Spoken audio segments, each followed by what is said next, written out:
Good evening and a very warm welcome from the Hydroscand Arena here in Leicester. Tonight we may have a right old catfight on our hands as the Lions take on the Tigers in a top 4 Premiership clash. Starting the night as I mean to go on, and in the company of Kelvin Tatum and Scott Nichols. Now, Kelv, in terms of the Premiership, it's very tight at the top of the table, not much separating the top 4 teams. We've had 3 different teams top the table in as many weeks. Bellevue, the latest with their win over Oxford. How does that affect things as we now march towards the playoffs?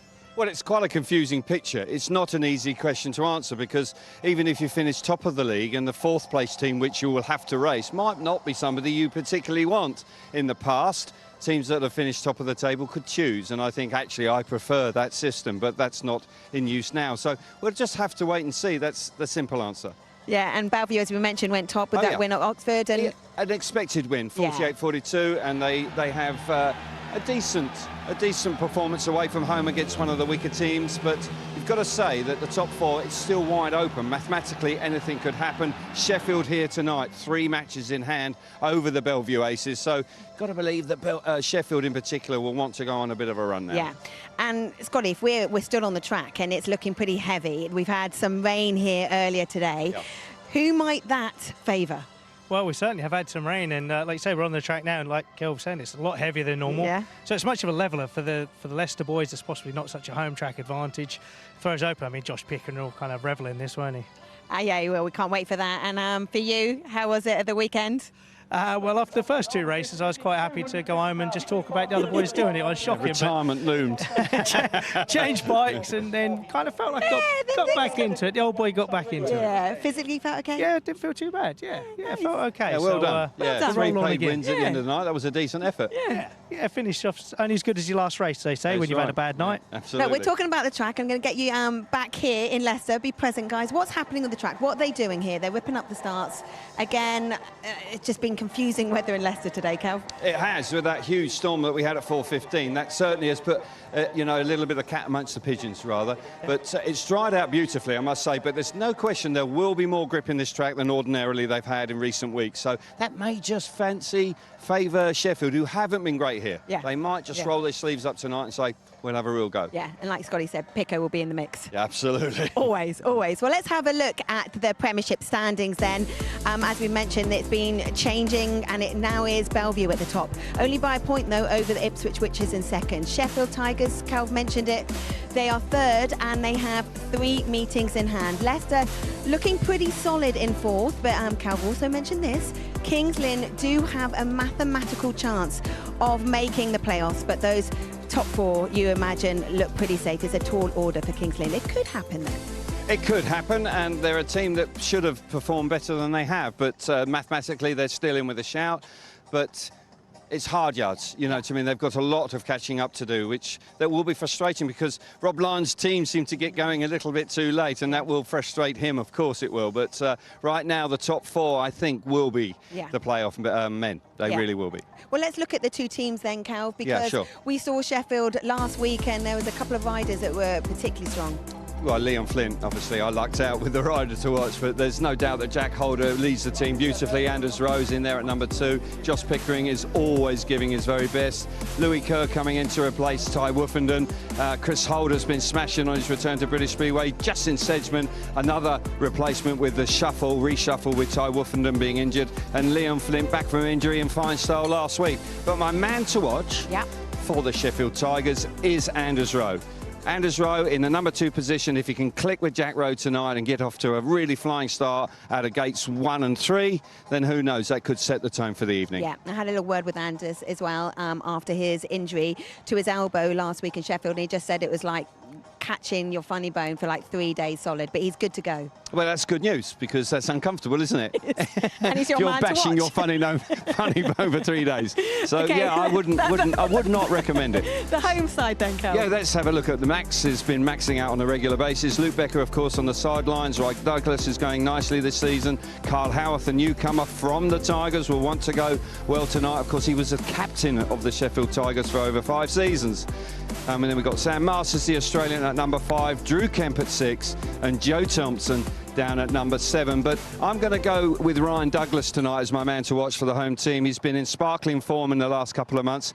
He had a blip last time out, but previously to that, he's been really piling the points in, and I expect something similar here this evening. You had a word with him? Oh, absolutely. I've inspired him. Well, I'll tell you, another inspiring moment is the coin toss. So let's join Scotty now. Yeah, thanks, Abby. It's my favourite bit of the show, this coin toss. But on that now, I'll come to the home captain first, Max Fricke. Max, his playoff space is safe. You're in sensational home form. The team are doing exceptionally well at home. Would I be right in saying that the main agenda is just to keep that momentum going? Yeah, exactly. I think we just need to keep doing what we've been doing. Everyone's been riding really well. So, you know, hopefully tonight can be more of the same. But we've had plenty of rain today. Conditions are a little bit different to what we're used to. But it'll be interesting to see how we go. OK, thank you. I'm going to come to the away captain now, Josh. The 4 teams in the playoff spots right now have been very, very dominant at home, but kind of tended to struggle a little bit away from home. Can you put your finger on why that is? I think because we've just got great riders, and everyone's sort of built teams that they've really wanted to make sure that they're not giving up them home wins this year. So fortunate enough, we've got the 100% record in the league as well, and yeah, I feel like that is really just the whole beauty of it all. You know, they're building a team to be strong at home and hopefully keep that aggregate point close when you go away, you know. OK, mate. Well, we're going to do that coin toss. I'm going to delegate again. I'm going to give it to Max Fricke. Before you flip and you call in, I'm going to take, after my shenanigans last week, I'm going to take some safety precautions, just in case. Good thinking. Yeah. Because these guys are a bit dangerous anyway. If you could flip, Max, and you call. Tails. And it comes down tails. So what's it going to be? Can I tell you without hitting you? Yeah, I'm standing back, mate. Don't worry. 1 and 3, please. There you go. Sheffield Tigers, I'm going to stand back. Take 1 and 3, heat 1. Hey. Oh, it was plain sailing. I'm slightly disappointed. It went so smoothly. OK, more speedway happening around the country. It's at Perry Bar. It is Birmingham hosting Oxford. Here's Dave Rowe with the team news. Well, Birmingham's Perry Bar Stadium is sadly in its final weeks, just 5 home matches to go until the venue closes for sport completely. The Brummies would like to sign off without the wooden spoon, but they've only won 3 of their 15 matches this season, although one of those was last time out here against Kings Lynn. Oxford also only won 3 out of 17 in total, and all 3 of them have been against Birmingham, including by 4 points here on May Day holiday and the 62-28 thumping more recently, which means the aggregate point tonight should be a formality. Recently at home, they've gone down narrowly to both Ipswich and Bellevue. Birmingham have gone through several changes this season, but this now appears to be their regular top 5, led by Tobias Mijelak. They have Zane Kennedy guesting for Ben Barker, who's due back soon after appendix surgery. They've also confirmed Sam Hagan retains the Rising Star berth after recent encouraging displays. That's despite the return to fitness of Jason Edwards, who's therefore now joined Ipswich, but ironically he guests for Oxford tonight. They're without the injured Peter Kilderman, as well as Eric Riss and Craig Cook due to illness. Zach Cook could be a smart move to guest at number 2 as the Spires go for a double-double in this basement battle at Brum. At Perry Bar, it's Birmingham against Oxford. Dave, thank you. Time for the team's parade now, and Chris Louis, the team is back together. The band is back together. He joins Calvin Tatum. Absolutely. Thank you very much, Abby. Looking forward to this one, as always. Down at the Sheffield Tigers with Leon Flint in fine form. We saw him last Monday picking up a paid maximum, the first time he'd done so in the Premiership, back from injury, and was absolutely red hot last Monday at Owlerton. Keep an eye out for him this evening. Justin Sedgmen, the Australian, vastly experienced rider these days, down at reserve, could be quite handy. Knows this track well as well. I'm expecting him to do well, and I've got to say that Chris Holder has been in terrific form once again. Pretty solid, got to say, home and away. He's done a fine job for the Tigers. Former world champion in 2012, Chris Holder. What a season that was for him. Louis Kerr coming in. Part of the shake-up to the team when they sadly lost Ty Woofenden early on, and Louis Kerr, of course, won the league just a few seasons ago with the Sheffield Tigers, so he's slotted right back in without too many problems at all. The captain really is a flyer and a trier, Josh Pickering. He's the sort of man you want leading your team. Yeah, there's few riders in the Premiership more committed than Josh, that's for sure. He's all action, never knows when to give up, that's for sure. I think I called this young man Jack Rowe a little bit earlier on, as my esteemed colleague told me. It is Anders. He's my man to watch this evening, and Anders Rowe is a rider going in the right directions. Apologies to him and his family, but there's no doubt that Anders, if he clicks tonight with young Jack Holder, could well be the difference. And Jack Holder at number 1, who is a Grand Prix superstar, a Grand Prix winner in 2025. He's coming out and he will lead from the front at number 1 for the Tigers this evening. That is the visitors here at Bowman Park. Let's take, there's the fans, just as the boys go round on their introduction lap. Now, young Joe Thompson down at number 7 for the home team. Joey puts himself at times in good positions and then just slips out of races. A rider, his brother, of course, rides for the Ipswich Witches, but Joe Thompson at number 7, the rising star for the Leicester Lions. Drew Kemp going along nicely at number 6 for the Lions. Keep an eye out for Drew Kemp, he can go very well indeed. Sam Masters in his 2nd season for the Leicester Lions really has settled in very nicely here, and an experienced campaigner. Next up is Carl Howarth. Now, Carl Howarth will have a point to prove tonight against his old team. Yes, of course. He's had several years with the Sheffield Tigers. Another rider, a little bit like Josh Pickering, actually. He's always very committed to his racing. Leg back, old-fashioned leg back style. But, yeah, watch out for him tonight. Eye-catching rider, no doubt about that. Now, Ryan Douglas is my man to watch for the home team. Apart from the last time out, really has been in sparkling form, and I'm sure he'd be very keen to get back to double figures here this evening. Ryan Douglas, the Australian, going along nicely. Rider replacement at number 2, and Max Fricke, who has been maxing out on a regular basis in 2025, has been doing a fine job leading the home team here. It's a big clash, top 4 clash here this evening. Really looking forward to it. I hope you are at home as well. Crowd in, atmosphere building, and the weather is behaving itself, Christopher, so that is very good news indeed. Yes, it wasn't earlier today. It has left the track slightly different to what the home side are used to, but I think it will produce some good lines. We will. Right, OK, let's get down to Abby. Kel, thank you. Well, you know that I usually have a little bit of trouble with the hashtag. Chris Louis is such a teammate. He's given me a fruit as a prompt. I mean, not literally, but just told me to think of lychees. There we go. Lychee is the hashtag tonight. Get your questions in to Scott Nichols. I'll ask him those questions right at the very end of the show. We've got Heat 1 coming up in this great clash between 3rd and 4th in the Premiership. Join us after this.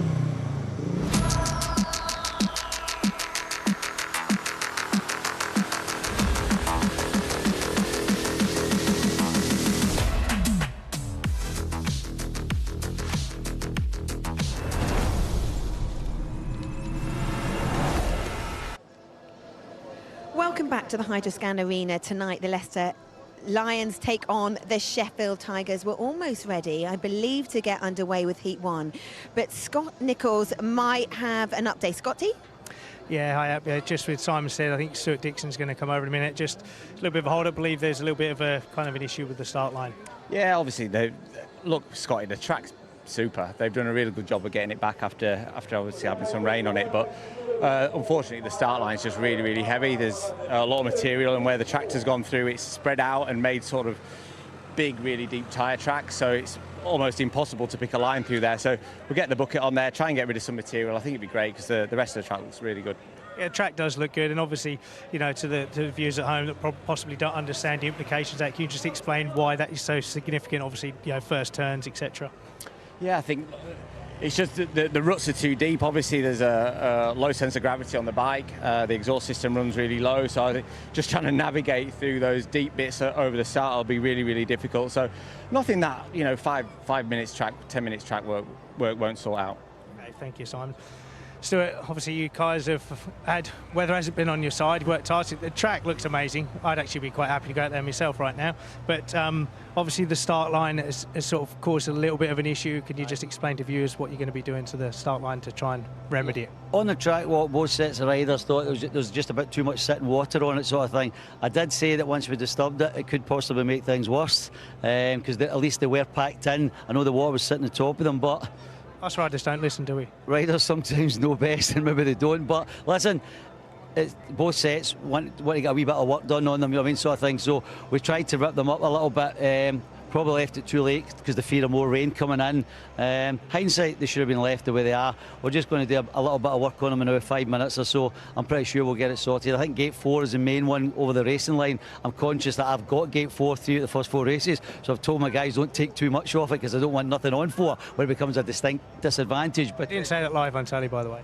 You know me, sometimes things come out loud that I don't mean to say, you know what I mean?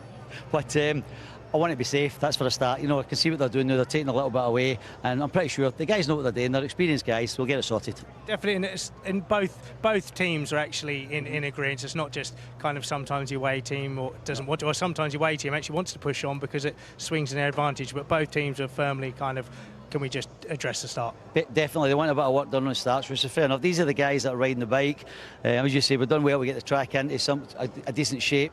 We just need to get the start and get it sorted. And once I'm finished talking to you guys, I'll just go over and make sure it's to my liking too, yeah. You're just saying they're literally just scraping a little bit of the material off, just so there's not quite so much there, because obviously going over the start line into first turn, it can fire the boys in and can be a bit of a problem. Yeah, which we don't want. It's a dangerous enough sport, as you know. You ride these bikes. We don't want it, as you say, carrying them into the first bend with too much speed, hitting something.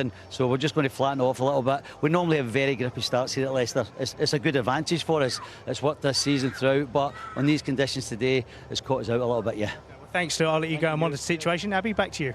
Scotty, thank you. I can tell you, Sam, that Stuart was just saying he's now going to run over and see if he's happy with the starts. From a rider's perspective, what did you make of it on your track walk?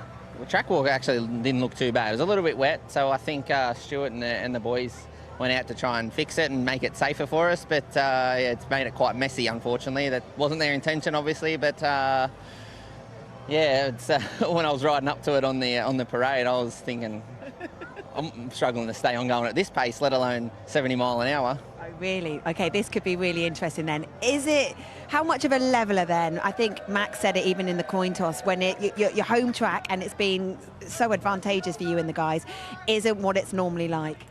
It does put you on the back foot a little bit. You start to question your setup that you've been using all year, and you don't really want to change, because then you think you might be going the wrong way. But then at the same time, you're like, well, it ain't the same, so maybe you do need to make a change. So you've got to try and just not overcomplicate it as much as you can. But yeah, it does level it out a lot. You know, Sheffield are a good team, and they can adjust to any track with the way their track is. And yeah, it can be tough for you, but it can also be for you as well. Are there some riders that seem to really enjoy these sort of conditions? Yeah, for sure. Some guys love it, some guys don't like it as much, and each day's different. If you're making starts, the tracks when after they're a bit wet are actually quite good, but when you What's your take? I've hit and miss for me, so hopefully one of the good ones. Oh, well, go well tonight. I hope it's okay for you. Sam, thank you for your honesty. Let's join Scott. I believe he's trackside. I am, Abby. I'm down on that start line they were talking about, and it really is pretty sticky down here. Obviously, they've tried to rip it up and pack it back in because that moisture was still sitting on the top, but you can see the tractor's working around in the background. Obviously, it's become very, very sloppy right where I am on the inside. You see the tractor's trying to pull some of that material off, trying to flatten it in, but like Stuart Dixon was saying, and some of the boys, I know their concern will be obviously when they come down this start straight, when they hit all this soft stuff, they get an awful lot of grip that shoots you into the corner, but also the boys were saying that it was actually, I'm just going to get out of the way so I don't get splattered, we're saying that it was real big troughs in the start line from where the tractors have been. If the cameraman spins round, you can see sort of back there's actually real deep grooves where the tractors have been. So that will be a problem for the boys. Like Simon Stead said, the centre of gravity on the bikes is low, so the last thing you want is the bike grounding out on the start line. I'm actually going to see if I can, I know he's a busy man, I'm going to see if I can quickly grab a quick chat with Phil as he's directing here, just to see what's actually going on. So you can see right down where Phil is, he's getting those trainers proper sloppy, but just trying to get all that slop off there and trying to get down to the inside.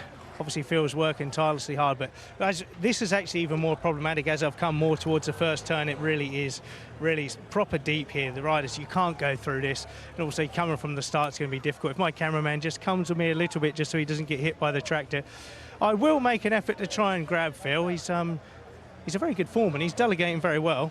Maybe I should get him to do the coin toss, but he's going the other way. Now he's actually, I can't get hold of him. There's no chance of me speaking to Phil. He's just working his socks off. I think he knows I'm going to talk to him. He's just trying to get out of an interview, but I will clobber him.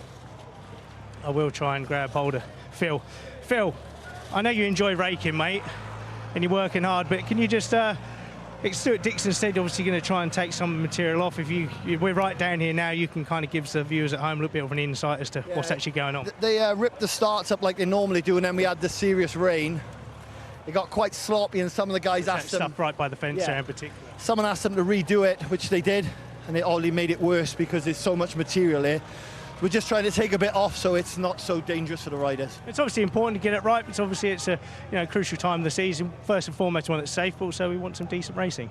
Yeah, of course, it's only this little bit. The track, I think, is in perfect condition, apart from this little bit here. So another couple of minutes we'll be okay. Right, I'll let you crack on, Phil. You're a busy man. So, yeah, there you have it. The rest of the track looks in fine form. Just working on this start line a little bit longer. So hopefully they can get it done. I'll get out of the way, clean my shoes off. Back to you, Abby. Yeah, it's super interesting because all the guys are around the TV that we've got here because obviously they're trying to see what's going on with the track and it is really sloppy. Chris, you nearly legged it out of shot, but I'm coming for you. Look, Sam Masters was really honest saying when he went out on the parade, he was like, oh, gosh, I don't even like riding at this pace, never mind at 70 miles per hour. What are these conditions like for you, Mr. Holder, with your level of experience? It's great. No, it's a shame the track looked pretty decent. It's just that start line. They've obviously got a lot of water in the last few hours or whatever, and the track was ripped up, it looks like, and it's just turned into, like, as you can see on the TV, just my daughter would probably like playing in that, actually, but look at that, man, that's great. And, like, a speedway bike's at the best of times are a bit how you going, but on that, when I rode up just on the parade, I was like, oh no. And I'm glad everybody's feeling the same because, yeah, it's no good. And hopefully they can try and scrape as much of it off as they can, and we got a decent start line, just, safe start line. Yeah, it's good, in actual fact, that everyone thought the same. It was two teams and all of the riders. That's not a safe start line at the moment. No, exactly. Like, to go over that at full speed, regardless if you're in front or behind, it would be pretty scary. You don't know if you're going to go flying over the handlebars or there'd be some action. But yeah, hopefully they're into it now, and hopefully the boys have had their wheat bix this morning because they've got a lot of dirt to move there. But we'll see how they go. I could just carry on chatting for you for hours. We don't need the meeting. What I love about this sport, there's not many other sports where I know you've got your compatriots here with an Australian influence, but you don't often see competitors chat to each other. In these sorts of situations, you see the camaraderie amongst guys in this sport is brilliant. Yeah, we're all in the same boat. We all want to have a good race meeting and get out of here in safely. And if it's a GP, I suppose it'd be a different story. They'd all be hiding out and saying different things. But we saw that in Molilla. Yeah. Jack was great because he wanted to go out. Some of them didn't. Of course, that's what you tell everyone. You're ready to go. Look, we're almost ready to go, but we'll head to Birmingham because at Perry Bar it is Birmingham versus Oxford. Here's Dave Rowe.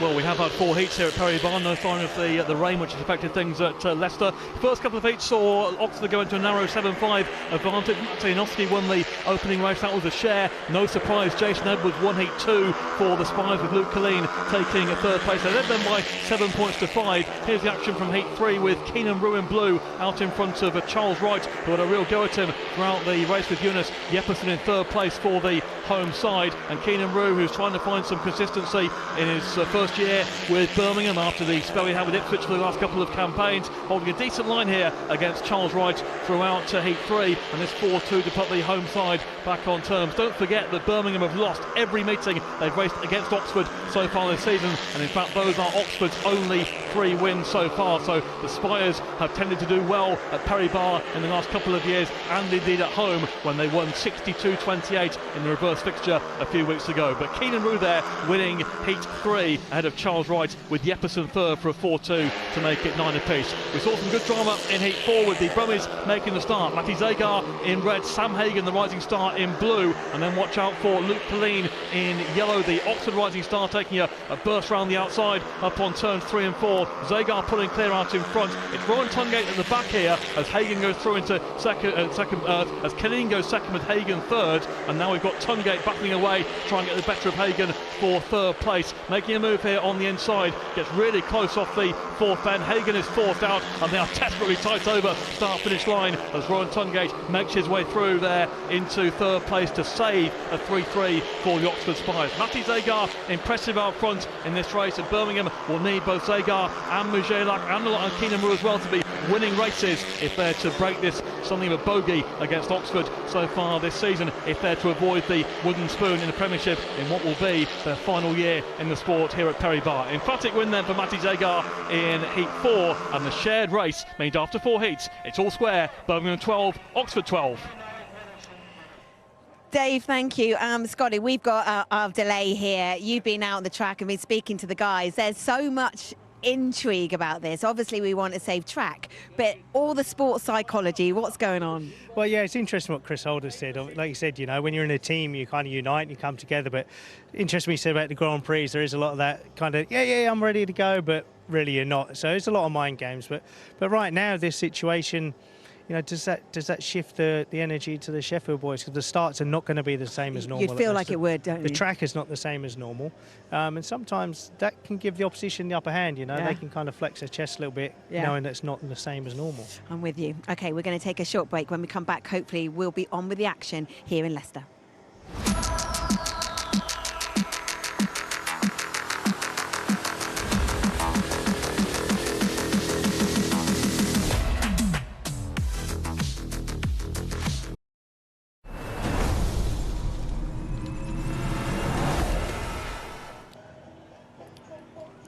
Welcome back to the ROWE Motor Oil Premiership. Tonight's meeting is between the Leicester Lions and Sheffield Tigers, but we've got a delay here, and the delay is continuing at the moment, Scotty. We've been watching everything going on behind us and in front of us. Can see that the Holder brothers have gone out on track with Anders Rowe. Chris Holder and Anders Rowe are chatting to Stuart Dixon. No, you don't have to see that. Not during a meeting, but even though we haven't got underway yet. It's changed the whole dynamic, hasn't it, Scott? Yes, and Stuart Dixon's a very shy individual, doesn't like to talk. No, it has, but you know, it's frustrating that it's delayed. But then, for me as a sort of rider, it's a good thing because it means they're taking their time to get it right. You're better to wait that a little bit longer and have a proper racetrack, or that's just the start to track. It's good actually. It's going to give the track a little bit of time to dry up. So now the Leicester then start to kind of think the track has possibly come a bit more back to normal. So there's going to be a lot of these mind games going on. There's a lot of uncertainty because the boys are not going to know how the starts are going to react when it's that muddy and been messed around with that much. What you're used to. So it's a little bit of a lottery, so there'll be an awful lot of emphasis on that first race. The boys will be watching, seeing how the bike reacts. And how much, Scotty, you know, you're sort of switching, a bit of a switch in your mind. You know, when the bikes are warming up, you often see certain riders do a certain routine, whether it's listening to music, whether it's a certain physical warm-up.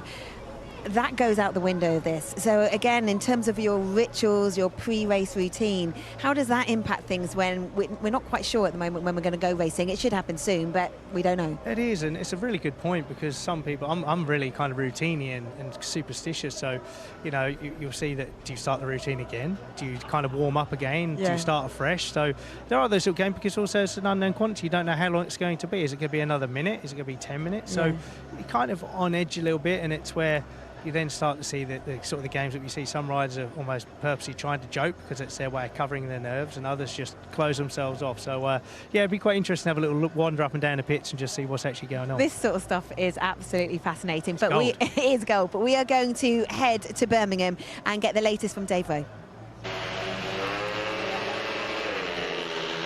12 points all with Perry Barr heading into Heat 5 as the Spires make a fast start. Zach Cook in yellow on the inside and Matt Zianowski in white going around him, and they're squeezing out Keenan Rue into the third bend. Oxford making the start then in Heat 5 and looking to make a big breakthrough in this meeting, and Matt Zianowski, who won Heat 1, is now out in front once again in Heat 5. He has been inconsistent so far this season, his second year back in British Speedway, but he's certainly found the key to Perry Barr in the early stages here. And Zach Cook coming in as a guest. He rode for Birmingham last year and wouldn't have been guesting but for the fact that Bellevue's meeting at King's Lynn tonight was called off yesterday, and that enabled Oxford to bring in Zach Cook as a guest, and he is currently holding a second place, a paid winning ride here behind Matt Zianowski in Heat 5, with Keenan Rue in third place and Eunice Jefferson at the back. Oxford on a 5-1 situation in Heat 5 and looking strong to go 4 points in front in this meeting. Janowski impressive so far, in complete control of Heat 5, with Zach Cook there in second place. No way through for Keenan Rue, and maximum points there for the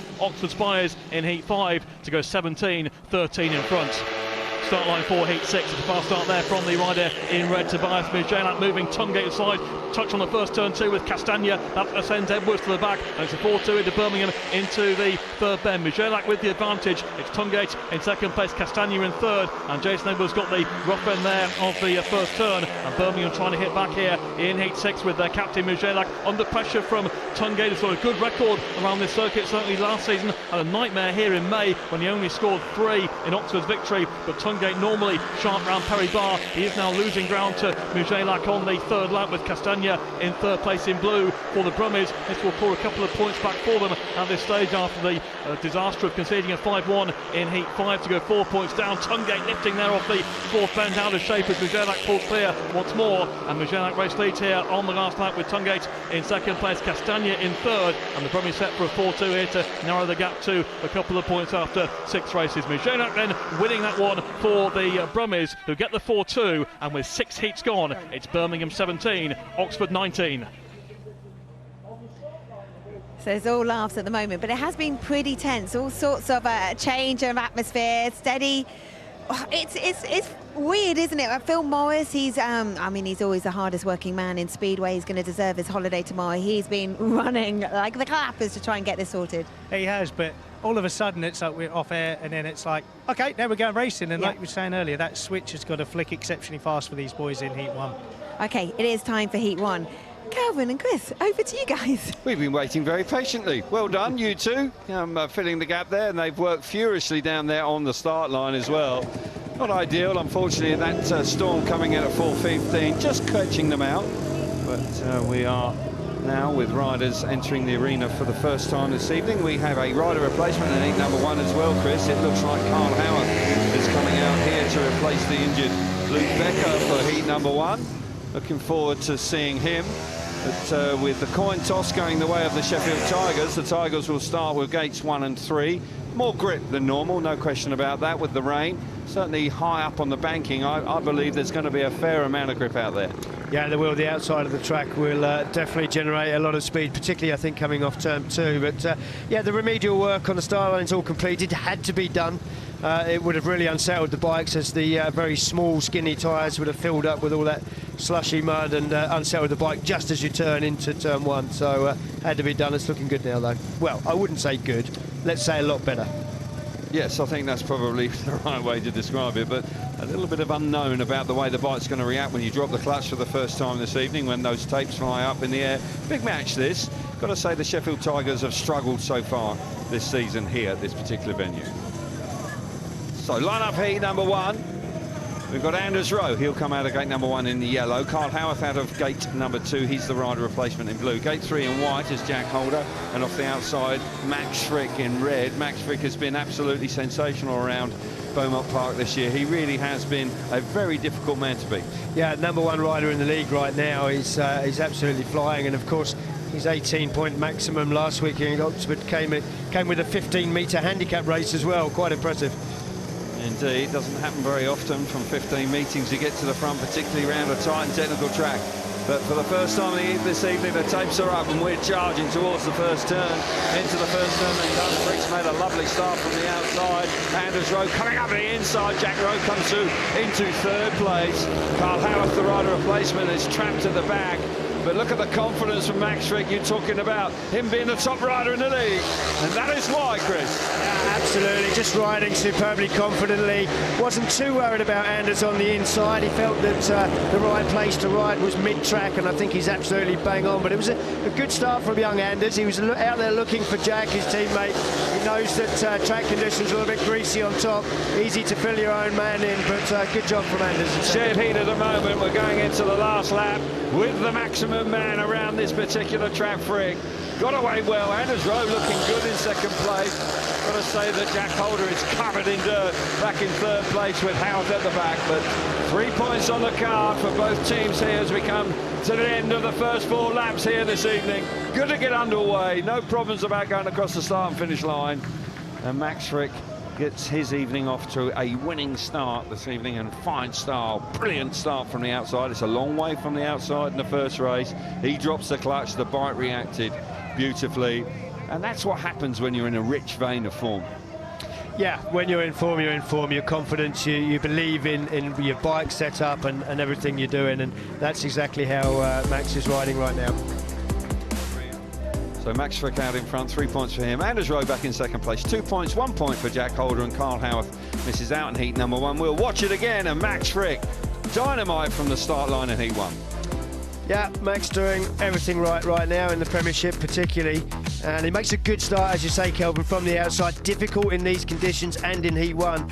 Anders Rowe equally on the inside makes a good start, has a little look to see where Jack is, realises he's not coming around the outside. But Max just superbly confident, just riding mid-track. Track's nice there. So nothing to choose between the two teams after one race this evening. We're up and running. I do apologise for the delay, but it had to be done, as my colleague was saying, that Chris was saying, and who is vastly experienced, I might say, about track preparation. That just had to be cleared away, and it looks like they have done a decent job. Heat number 2, riders on their way round to the start line for the first time. Every time you come out, it's your first ride. No practice in Premiership Speedway before the league matches, so you are a little bit uncertain about exactly how the bike is going to react when you've got an unusual surface. It looks a bit messy, you're not quite sure. Yeah, one thing they will be very happy with, though, watching that first race, is the track is behaving very nicely. Yeah, rode beautifully. And fair play to that man, Stuart Dixon, who has worked furiously hard this afternoon after a deluge at 4 o'clock. Line up for heat number 2.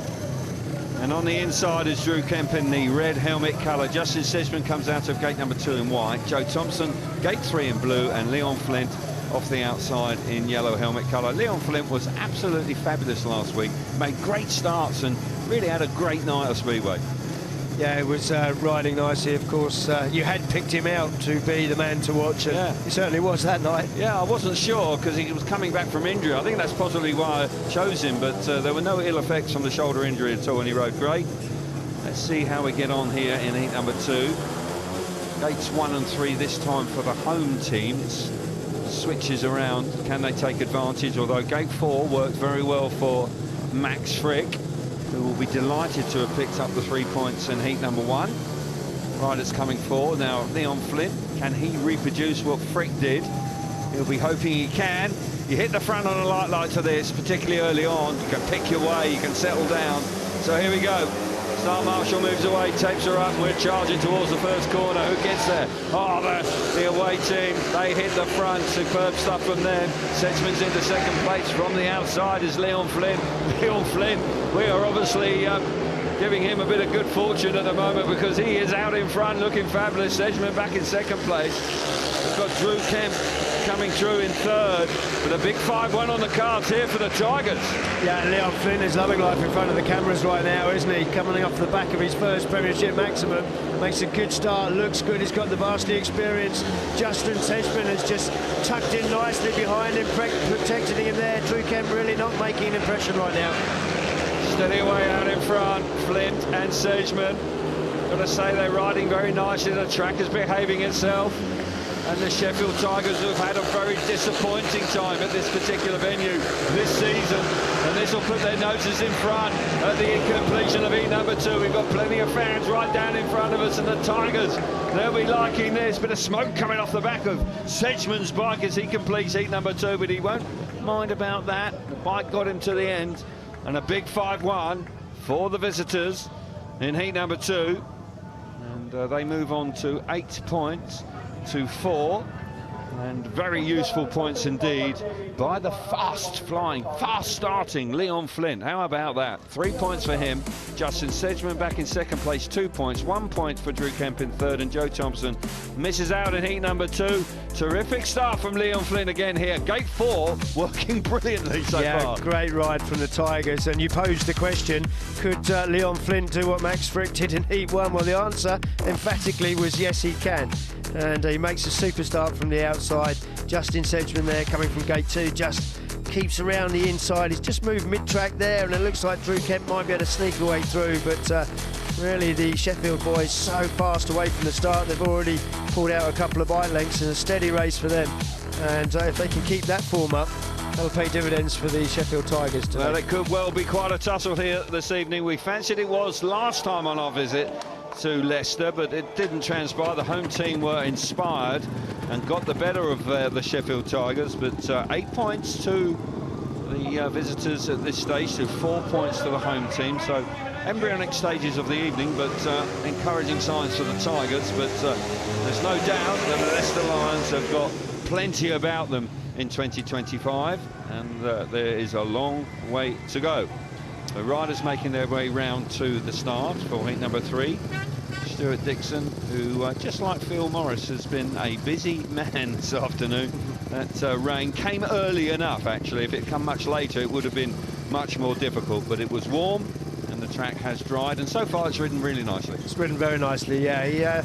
Actually, Stuart Dixon had a slightly concerned look on his face. I think that was in part down to seeing his 2 reserves go down to a 5-1 in their first ride. The flexibility you've got when a reserve is riding really well and scoring points is massive, and you didn't see that in the first one for them.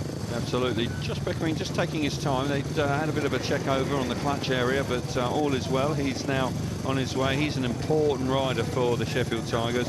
Really has come on leaps and bounds in the last couple of seasons. Something really has clicked with Josh Pickering. He's going great guns. Line up heat number 3, Josh Pickering, the late arrival of Josh Pickering. He's on the inside in the white helmet colour. Gate number 2 in blue is Carl Howarth. Gate number 3 in yellow is Louis Kerr, and Ryan Douglas goes from the outside in the red helmet colour. Will it be 3 out of 3 from gate number 4? Douglas is a hard charger. Max Fricke looking very stern and concentrated as he looks on. 4 points down to the home team. Can they bounce back in heat number 3? We're about to find out. Tapes are up. And we go charging into the first corner. This time it looks like Howard charges into the first corner. Crikey, alrighty, that was tough from Carl Howard. He took no prisoners there whatsoever with Louis Kerr. But out in front, the Lions have bounced back. They've hit the front. Howarth, who fails to score as a rider replacement in heat number 1. He charges to the front, and Ryan Douglas is back in second place. How about that first corner? Tough, Kelvin, I would say. Very tough. There's no doubt Carl Howarth meant that, and he's put Louis Kerr right off, because Louis had made a really decent start from gate 3, but as he was trying to get across, Carl just went across the corner, opened up a huge hole for Ryan Douglas to come through, and the Lions are hitting back. Indeed they are. Josh Pickering is really charging hard in third place. Got to say, Douglas is under an immense amount of pressure from Pickering. Pickering's giving it his all. One last chance. Round and Carl Howarth has got it. Pickering and Douglas coming roaring to the checkered flag. But it's a big 5-1 and a massive bounce back from the home team. 5-1s in consecutive races. 1 to the Tigers and 1 to the home team, the Lions. Howarth, how about that for a first turn? Did he mean business or what? Louis Kerr certainly feeling the full force of Howarth, who was clearly very frustrated after dropping points in his rider replacement ride. But that was Premiership Speedway, and that certainly delighted the home crowd as well. And it's all square after 3 heats here tonight. Looking forward to this. This is very exciting indeed. Carl Howarth out in front. What a ride from him. 3 points. Ryan Douglas coming through in second place. 2 points. The hard charge in Josh Pickering in third. 1 point for him. And Louis Kerr beaten up in the first corner, and he fails to score in heat number 3. Let's watch it again. Yeah, every team manager likes to see tough first turns from his chargers, and here Carl Howarth gets there with Louis Kerr, absolutely stops any run Louis Kerr's going to make around the outside, opens up massive hole there for Ryan Douglas, just joins him straight away, and really he's got to thank Kyle for that first turn as we watch it once again. Doesn't make quite as good a start as Louis Kerr does from gate 3. Louis now thinking about getting across. Just as he turns, he realises that Kyle Howarth isn't turning, and right there gets a nudge and there's contact for sure. I mean, absolutely certain if Louis Kerr had gone down, the referee would have taken a close look at that, but no, tough but fair, got to say. Just about. Louis Kerr won't be feeling it was very fair at this moment. He'll be feeling a little bit frustrated, but there's no doubt that Carl Howarth bounces back beautifully in heat number 3. And it is a tight contest with 9 points each, but got to say that was a strong showing from the home team in heat number 3 after a 5-1 to the Tigers in heat number 2. Heat 4, riders just beginning to make their way around to the start. Got to say that the track is probably better than we've seen earlier this year. It is just clouded over a touch, so the track is now probably in tip-top condition, I must say. And this is a really interesting lineup here for heat number 4. We've got lots of Australians here this evening. We've got 7 in total in both teams. It really is plenty of them on show. And Chris Holder out for the Sheffield Tigers. And Chris Holder has done a good job, really good job for the Tigers since he came back into the sport in this country. Yeah, he's been solid for the Tigers, and he brings so much experience with him. Makes a nice partnership with his brother, of course, in the latter races as well. They have a good understanding of each other. They do indeed, and Holder just having the rear chain just adjusted up, and he makes his way round to the tapes now. Sam Masters is the representative, the senior representative here for the home team in heat number 4, and has settled in nicely here after a long stay with the Wolverhampton team, which are no longer. So they line up for heat number 4. We've got Leon Flint, a winner first time out off the inside gate in yellow helmet colour. Joe Thompson, gate number 2 in blue. Chris Holder for his first ride, gate 3 in white. And likewise, his first ride of the evening is Sam Masters in red from gate number 4. Masters will be very keen to get away because Holder is a sharp starter. Leon Flint could be the danger man on the inside. Yeah, the slick line is just coming now on the outside. Obviously, it was heavy, it was wet prior to the start, so it's hanging in there, but Sam Masters is now lining up right in the deep stuff up against the fence, wants to make the jump on Chris Holder. Just hope that he doesn't sort of like run into too much sloppy stuff and kills his momentum. Bit of a risk there, being so wide, but you can see how much dirt is in the back tyre. Let's hope he gets the grip he is looking for. Heat number 4, 9 points each. Tapes are up, and we are underway, and it's all about Chris Holder out of gate 3. He makes a lovely start, but I'll tell you what, Sam Masters coming around the outside, but Holder holds firm and had to, because Masters was very determined coming off gate turn number 2. He's run into trouble with Chris Holder, just the wise Chris Holder, very savvy, coming out of turn number 4. Holder out in front, looking good. Yeah, Chris Holder actually looking really fast, quite working nicely. You can see front wheel just coming up in the air down the straights. It's pulling nicely. Sam Masters, he was left just enough room down the back straight, but Chris Holder knows what to do. He done enough to make him back out of the challenge, and now he's going away in this one. There's a battle still at the back now, with Joe Thompson coming under a lot of pressure from Leon Flint. He is indeed. Chris Holder is cruising out in front. Masters solid in second place. Battle for third and fourth. Leon Flynn, who won heat number 2, trying to get the better of Thompson. Coming up the inside, charging down the back straight. Thompson literally calms him up going into turn number 3 and 4. Holder wins comfortably. And it's tied for third and fourth. It's a shared race, so it's 12 points each. But a classy ride from Holder. Smashing start, didn't quite work for Masters off the outside gate, right up against the safety fence. I sense he got a bit of wheel spin when he dropped the clutch, but that man had to be a little defensive early on, but he held out in front and won the race comfortably in the end. 3 points for Chris Holder, 2 points for Sam Masters, second place for him. Joe Thompson hanging on in third place, handy third place for him, and Leon Flint misses out on heat number 4. Racing underway, it's 12 points all. This is a tight contest, and we'll see the replay of heat number 4 once again. Yeah, second shared heat of the night. You can see Sam Masters just has a look over his shoulder, left shoulder, as they get to the corner there. Chris Holder fully aware that Sam is coming. Leaves him just enough room to stay on the bike, but absolutely no more. Once again, runs across the corner in turns 3 and 4. So super ride for Chris Holder. Looks comfortable, looks quick as well. Indeed he did. Smashing start for him. It's a super night of speedway, even with the delay. We are underway. 12 points apiece. Abby, we're having a great night so far. And we are as well down in the pits. We did have that delay. We wondered which team it was going to favour. At the moment, it's even. It's absolutely even. It's 12 points apiece after 4 heats. Join us after this. The hashtag tonight, Lychee.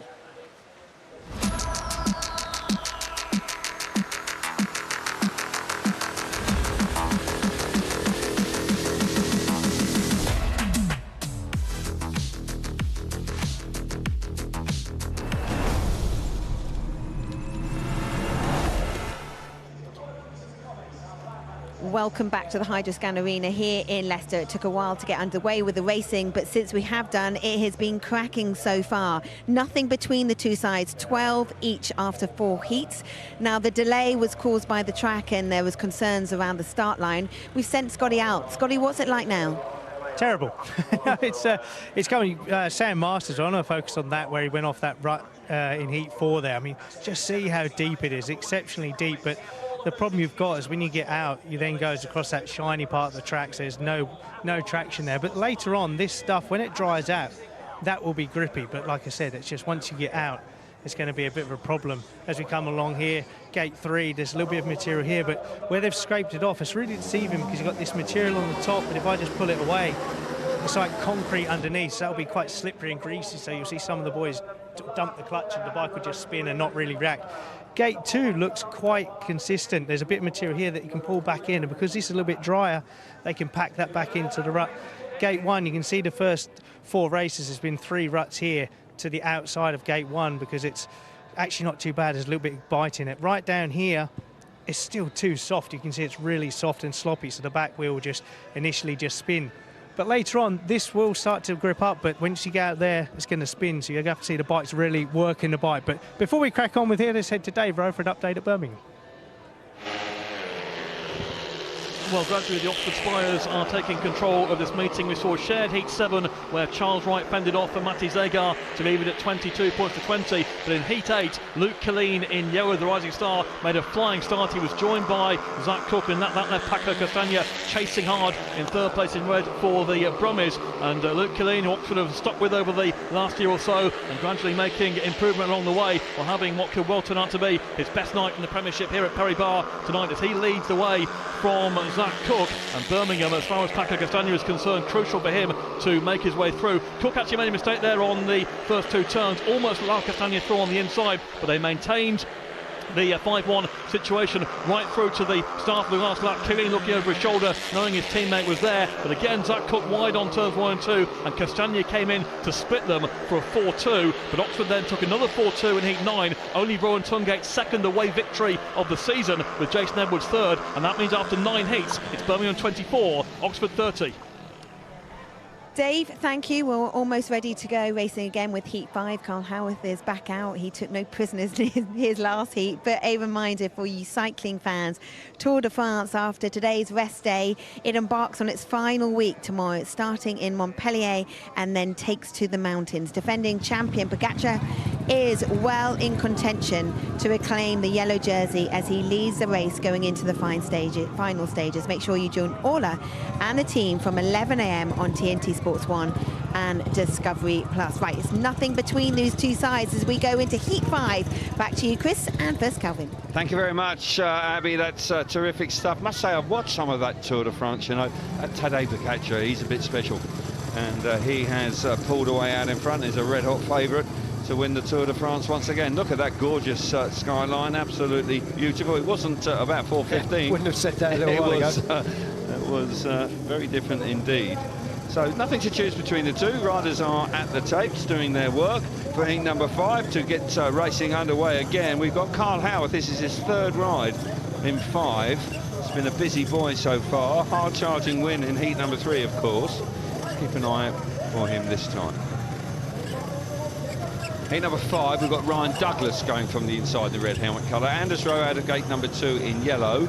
Gate 3 in blue is Carl Howarth, and off the outside in the white helmet colour is Jack Holder. Now, Carl Howarth, he was ruthless with Louis Kerr. Will he have any respect for reputations if it's a similar scenario with Jack Holder? I doubt it. I doubt it. I think the elbow pads are still in. He's ready to use them again. Of course, this pairing got there only 5-1 so far in heat number 3. They did indeed. We're looking to do that again. Trying to repeat that if they can and get their noses back in front. Sheffield have had a tough run of it in their 2 visits here so far this season. It's been much better so far tonight. Tapes are up. We're charging in there. Look at that from the riders from the home team. Howarth on the outside. Douglas goes very wide, far too wide. They left the door wide open for Holder. Holder must be saying thank you so very much as he charges into the bottom corner. You can't give a Grand Prix man that much racing room. Holder hits the front. Got to say now, back coming into 2nd place is Ryan Douglas. Certainly with, Howarth in 2nd place with Douglas back in 3rd, but smashing roof. Move from Jack Holder. Yeah, Jack Holder rode that first turn beautifully, read it absolutely correctly, and really got to say a mistake from the Leicester pairing. There's something that happens here at Leicester. You don't really know how to cover the first turn because that banking coming down turn 2 can be really effective, and sometimes you can leave a massive hole as you try to cover that, which is exactly what happened there. He did indeed, and got to say, Jack Holder was very grateful for that. He has pulled away. It's a shared race. Not a disaster for the... Oh, my goodness, very nearly a disaster for Douglas. Crikey, O'Reilly, how on earth did he stay on the bike? Very hairy coming out of the bottom corner, but he does survive. And Jack Holder, who was masterful in the first corner, firing himself to the front. And he wins in great style. Ryan Douglas, his heart would have been in his mouth coming out of the last corner there. He hit some sloppy stuff on the exit at turn 4 and very nearly threw it all away. But it's 15 points apiece, and Jack Holder with a smashing ride, 3 points out in front. 2 points for Carl Howarth, 1 point for Ryan Douglas, and Anders Rowe misses out in heat number 5. Looking forward to seeing the move from Jack Holder, and I'm also looking forward to the exciting moment for Ryan Douglas coming out of turn number 4 late on. All got a little tricky for Ryan Douglas in the last turn, all got a little tricky in the first turn for the Leicester pairing. Both making really good starts there. Kyle Howarth once again determined in the first turn. Ryan Douglas says, OK, I'm going to follow you through here, that's where the grip is. And of course Jack Holder has read it beautifully. He's cut back down the banking, got his wheels in line just that little bit earlier and generated plenty of speed down the back straight. Hits the front, looks good, doesn't look back. And it was here, I believe, the last corner. You can see there Ryan Douglas has just grabbed a load of grip right in the middle of the corner in the deep stuff and ridden out towards the fence. And it's tricky then because the dirt right up there is a little bit sloppier than you would normally expect it to be, but he did well to control things. He did. He got tons and tons of grip initially, but then just about hung on to it. But let's get some reaction with Abby. Thank you. I'm going to ask Steady to come and join us. Looking at the programme, it's even Stevens at the moment. Steady, what are you thinking about the track? Obviously that delay, but the racing's been great. I think the track's really good. I said in an early interview, Abby, that the track was really good. It was just a shame that the start, obviously, I don't know, ripped it and the water just like stayed on top, which is difficult, and then had to get a bit of material off it. But as for the track, it's really good, and you know all the boys are saying the same thing. So hopefully it's going to provide some good racing. Jack just supplied some great racing there. You can't give a Grand Prix rider that much room. Well, you know it's not his favourite place, and he's glad to get 3 points on the board. So let's see where we go. Like you said, we're even Stevens so far. It's a better performance already than what we've had twice here already this season. So let's just keep trying to move in the right direction. How much does that help then, Steady? The fact that you've come here twice and it hasn't gone well for you, but then you come here tonight and it's a completely different track. I don't know. It's been difficult because I couldn't really put my finger on what's been going wrong. We've just had riders that have not been performing on the night, and I think you know when you're having an off night against these guys, when they're packed out with good riders all the way through. So one bad rider in the opposition's team and it really throws the scores off, and we came without Jack once as well, so that didn't help. So I think there's just been a combination of different things. You can't really put your finger on it, but tonight's a new night and it's an important one for us, so we need to try and put a result on the board. Steady, thank you for chatting. Okay, I think we're almost ready. It's because Ryan Douglas was having 2 on the bounce. Let's head back to Calvin Chris. You're absolutely right, Abby. Ryan Douglas has just about gathered himself back together and he will be making his way out. 4-2 on the trot. He will be taking the rider replacement ride for Lou Becker. And riders have been released for heat number 6, 15 points apiece. Nothing to choose between the two. It's a really good tussle here tonight. And I must say it's been really quite entertaining so far. Not easy to know which way this is going to go. This man, of course, Max Fricke, will have his part to play, and he's been playing a pretty major part in this campaign in 2025.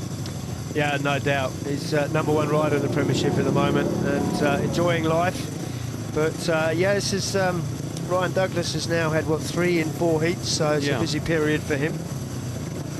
It is indeed, and he makes his way round to the start line for his extra ride for Luke Becker, and he's approaching, just slight bit of confusion there from Justin Sedgmen. He's doing a load of gardening work for somebody else. He wasn't in the right gate, he was in gate 4. It's always nice that, especially when you rock up late.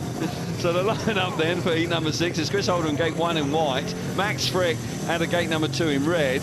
Justin Sedgmen, it's not quite sure if he's going out of gate 3 or 4, but he has settled on gate number 3. He's off gate 3, yes, exactly. Now it's done him a favour. He's coming out of gate 3 in yellow, and off the outside, the rider replacement rider in the red helmet colour is Ryan Douglas. Sam Masters deep in conversation with his rival there from the Sheffield Tigers. but got to say that fans will be enjoying this as riders come forward to settle down. Mick Bates, our referee, his finger is on the button. Start Marshall looks pretty happy, he moves away. Green light comes on, tapes are up. They're going roaring into the first corner, and Fricke's clear into there. Sedgmen going high and wide. Douglas has had a nightmare. Look at that from Sedgmen. Fabulous stuff from Sedgmen to get the better of Fricke. Fricke's going to have to respond. We've now got Holder coming out of the inside as well. Chris Holder, but look at Fricke. What a response from Fricke. Stunning move initially from Sedgmen, but what a response from the top man from the Lions. Yeah, absolutely no panic from Max Fricke. Smooth as you like, just works Justin Sedgmen out. He works out very quickly in the first lap where he's quick, where he's not. And now he's really pulling away, riding high up the banking, just into the edge of the dirt. It was a tough first turn for Max. Bike just got unsettled as he turned into the corner. Looks like that was going to give Chris Holder a chance, but no such luck for Chris. Fricke absolutely riding out of his skin. Sedgmen and Holder locked together in second and third. It's going to be another shared heat. This contest is really very tight indeed, with Ryan Douglas having all sorts of problems early doors in the first corner. But for Max Fricke, stunning ride once again. Responding so well with Sedgmen charging around the outside of him initially down the back straight, and as you rightly say, no panic at all, fabulous composure, just squares it all off and gets himself to the lead of the race and stays there. The number one of the Leicester Lions, unbeaten so far from his 2 outings here this evening, and really is oozing confidence from every pore. So Max Fricke in fine form. 18 points apiece. Max Fricke wins the race, 3 points for him, 2 points for Chris Holder in second place, Justin Sedgmen 1 point in third, and Ryan Douglas, that was a tough ride for Ryan. He was a little bit out of shape in the first turn and he fails to score in heat number 6. Let's watch it again. Max Fricke in top form here. Yeah, I think Simon Stead will be the happier manager out of this race. Douglas and Fricke together. But Justin Sedgmen, great first turn, just uses all the grip around the outside, then moves to the inside, then runs across the corner a little bit, opens up the door for Max Fricke. Look at that throttle control. Bike is just lifting, he just works the throttle so quickly to get the bike back down and just going forward, not up in the air. Perfect stuff from Max Fricke. He really is riding very, very nicely at the moment. But yeah, crucially though for the Tigers, they settle into the minor placings and no advantage for the Lions. Absolutely right. 18 points apiece, despite the fact that Max Fricke is unbeaten so far. So heat number 7, riders are on their way. Will there be a break in the deadlock here in heat number 7? Josh Pickering will be very keen to get to the front. Louis Kerr will be licking his wounds after being duffed up by Carl Howarth in his previous Wiping ride. the rubber off his Kevlar. Yeah, he will indeed. Heat number 3, excuse me, was a bit hairy in the first turn, but Kerr will be pleased with the way the bike reacted off the start, and Pickering, you know, is going to be very keen to get to the front, no question about that. So there's the main man, Max Fricke, going along so well this season for this club, and hasn't quite reproduced that in the Grand Prix. He's been a little bit up and down in the Grand Prix, but here for the Lions has been in sparkling form throughout the campaign. Line up heat number 7, we've got Sam Masters going from the inside in the red helmet colour. Josh Pickering will start from gate 2 in white. Drew Kemp will come out of gate 3 in blue, and off the outside is Louis Kerr in the yellow helmet colour. Not quite sure which way this is going to go here, because Pickering will be frustrated. There's no doubt they will be very keen to get the better of Masters. Yeah, that was the word I was going to use actually for Josh Pickering around here, because every time we see him, he's on the pace, he's all over the opposition, but he just can't find a way past. He must go away from here, so frustrated. Yeah, scratching his head somewhat, but he has time. He has this opportunity plus 2 more to come. Working hard on the start line to try and find a good spot. Pleased to say that there's been no issues at all about the start line, and the work that was done appears to have been absolutely spot on. So 18 points apiece. Heat number 7, Masters is ready. A couple of the other riders are not, just taking their time to come forward. Drew Kemp being one of them. Pickering's the last one to come into line out of gate number 2. Star Marshall moves away, green light is on, tapes are up. Here we go, roaring into the first corner. Masters gets there, runs right high up the back. Pickering's up the inside of the back wheel, but Masters controls it down the back straight beautifully. Coming through in the third is Louis Kerr. Masters with a stunning start, he's out in front, but Pickering, as always, charging hard. You cannot deny the effort being shown there. Drew Kemp is at the back, but Masters up high on the banking, leading the way. Masters fully committed to using the outside. He's right out in the grip both corners. Got to say, Josh Pickering made a nice first turn, read it right, almost overworked the bike, let the front wheel come up in the air, lost a little bit of momentum. He's now decided to run around that high line, but he's got absolutely no answer for Sam Masters. Masters looking good out in front. Pickering's all over the place. So is Louis Kerr. Both of them actually almost getting off the bike at the same time. Kerr and Pickering having to recover, hanging on. There's nothing to choose between these two teams this evening. Masters out in front. He wins the race comfortably. But the Sheffield Tigers fighting hard here this evening, packing in for the minor places. And it's another shared race. And the scores move on to 21 points apiece.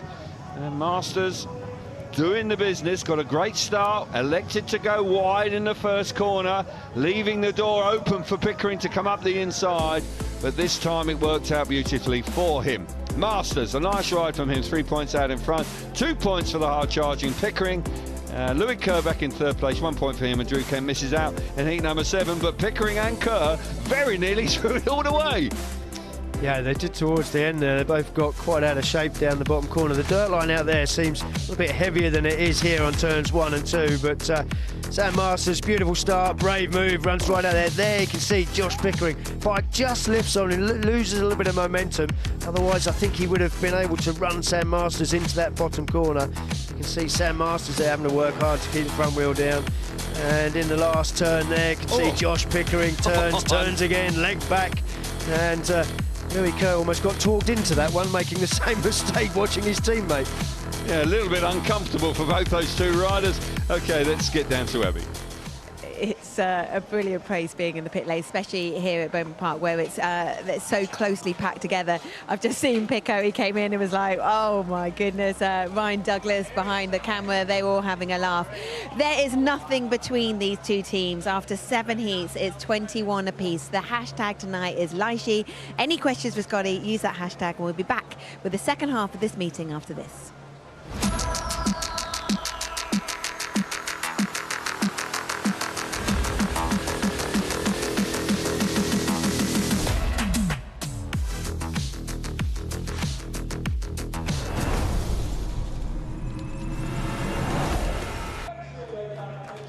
After 7 heats here in Leicester, there's nothing to separating these two sides. It's 21 points apiece.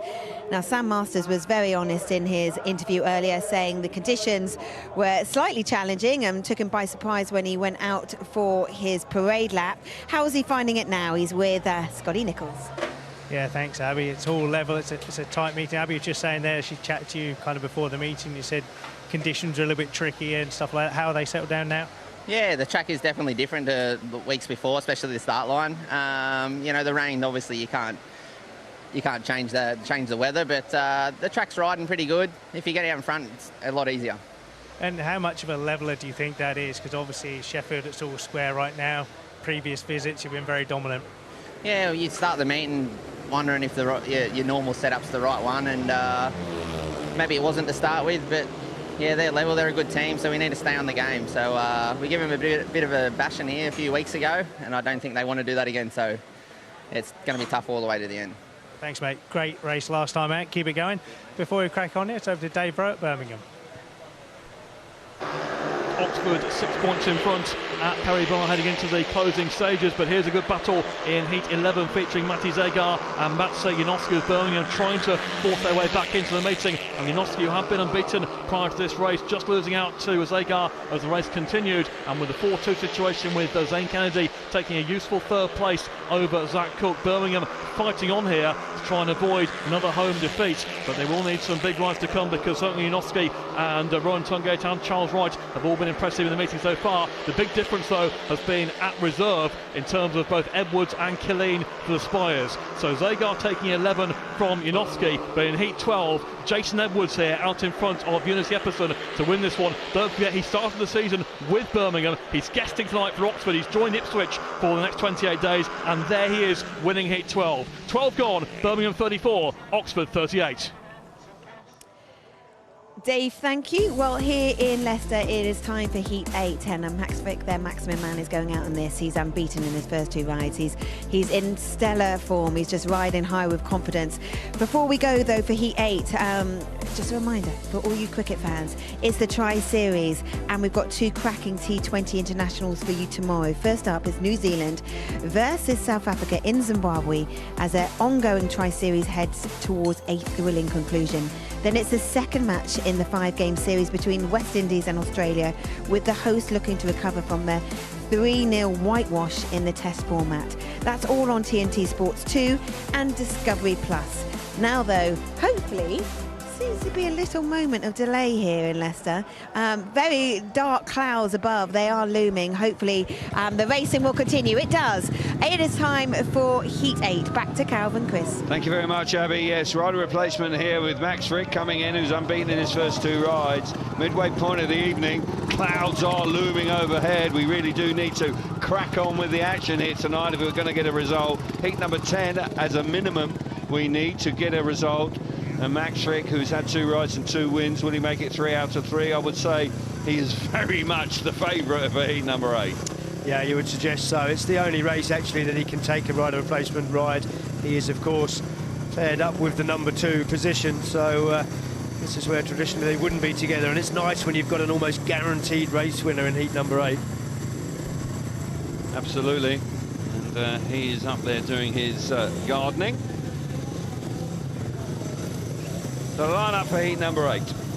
Joe Thompson will go from the inside in the blue helmet colour. Leon Flint out of gate number 2 in yellow. Max Fricke, the rider replacement for Luke Becker, will come out of gate number 3 in red. And Anders Rowe in the white helmet colour goes from gate number 4.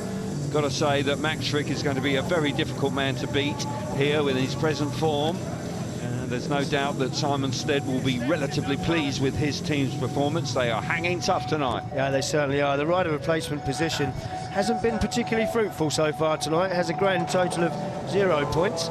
So Max needs to be putting that right now. Wow, absolutely. That could be about to change with the number 1 man from the Leicester Lions.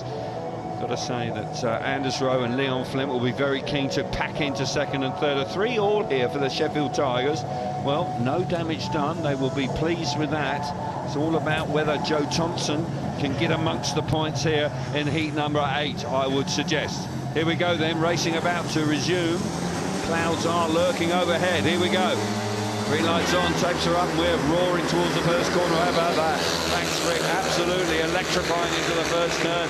Charges up the bank, fires himself to the front. The Sheffield Tigers have slipped into 2nd and 3rd. Got to say, Leon Flint coming through in 2nd place, allowing his teammate to come around the outside of him, Anders Rowe, with Joe Thompson at the back. No surprise to see Fricke at the front.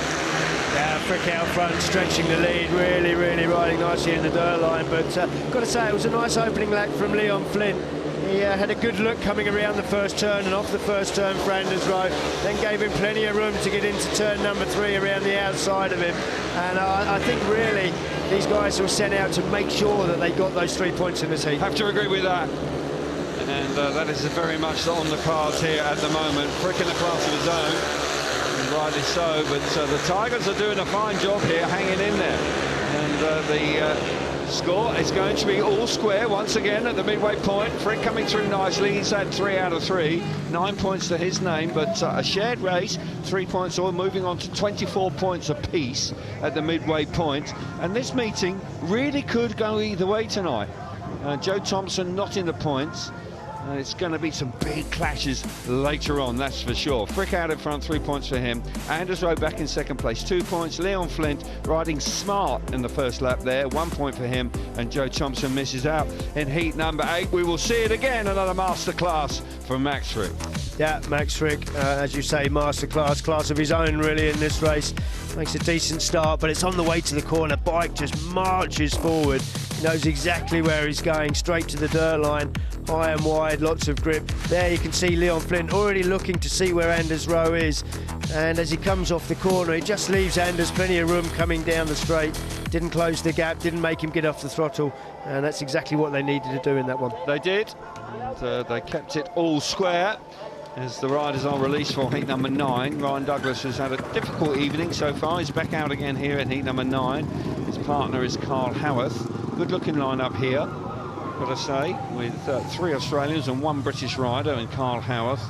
But Douglas, who has been in terrific form, he slipped up last time, but has had a he's had an up and down evening so far. He's got 3 points from 3 outings. He'll be hoping to improve upon that here in heat number 9. The riders approaching the start line. Will there be a heat advantage here? Can a team get their noses in front? So we had a couple of 5-1s in the heat 2 and heat 3. And in truth, since then, it's been all 3 alls all the way. And it has been, they've been locked together so far. So the line-up heat number 9.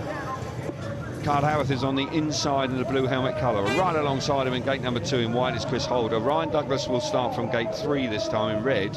And Sedgmen from the outside in the yellow helmet colour. Got to say that gates 2 and 4 here for the Sheffield Tigers. Keep your eyes on Chris Holder. He is a very good starter. He can get that bike working very well indeed. And it will be interesting to see how he does going to the first turn, because Carl Howarth won't take any prisoners, and he's coming off the inside gate. Looking forward to the first turn, that's for sure. Yeah, this is a run of gates 2 and 4 for the Tigers. They've had it in 7, 8. They'll have it in 9 and 10 as well, but then they'll have the inside gate. So this is going to go one way and the next, I think. Indeed it is. Green light comes on now.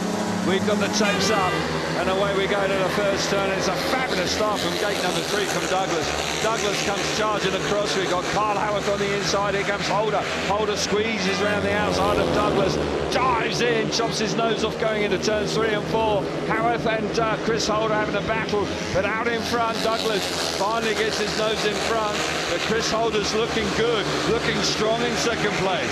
Yeah, Chris Holder's only going to really have one way to do this, and that's a dive bomb, possibly into turn 1 and then run him high into turn 2. Ryan Douglas already choosing to use the dirt line. There's absolutely no way that Chris Holder can get there in time. I think Ryan Douglas has got this one sewn up. Tell you what, Holder's got a lot of speed in his motorbike, but it's, as you rightly say, there's just one line there, and Douglas is on it, looking like he's going to hang on here with less than a lap to go. Sedgmen is out the back. This is going to see the home team just take a slender advantage of 2 points at the conclusion of heat number 9. Douglas, for the first time tonight, he hits the front, sees the checkered flag for the first time. Holder looking strong in second place, but could not find a way through.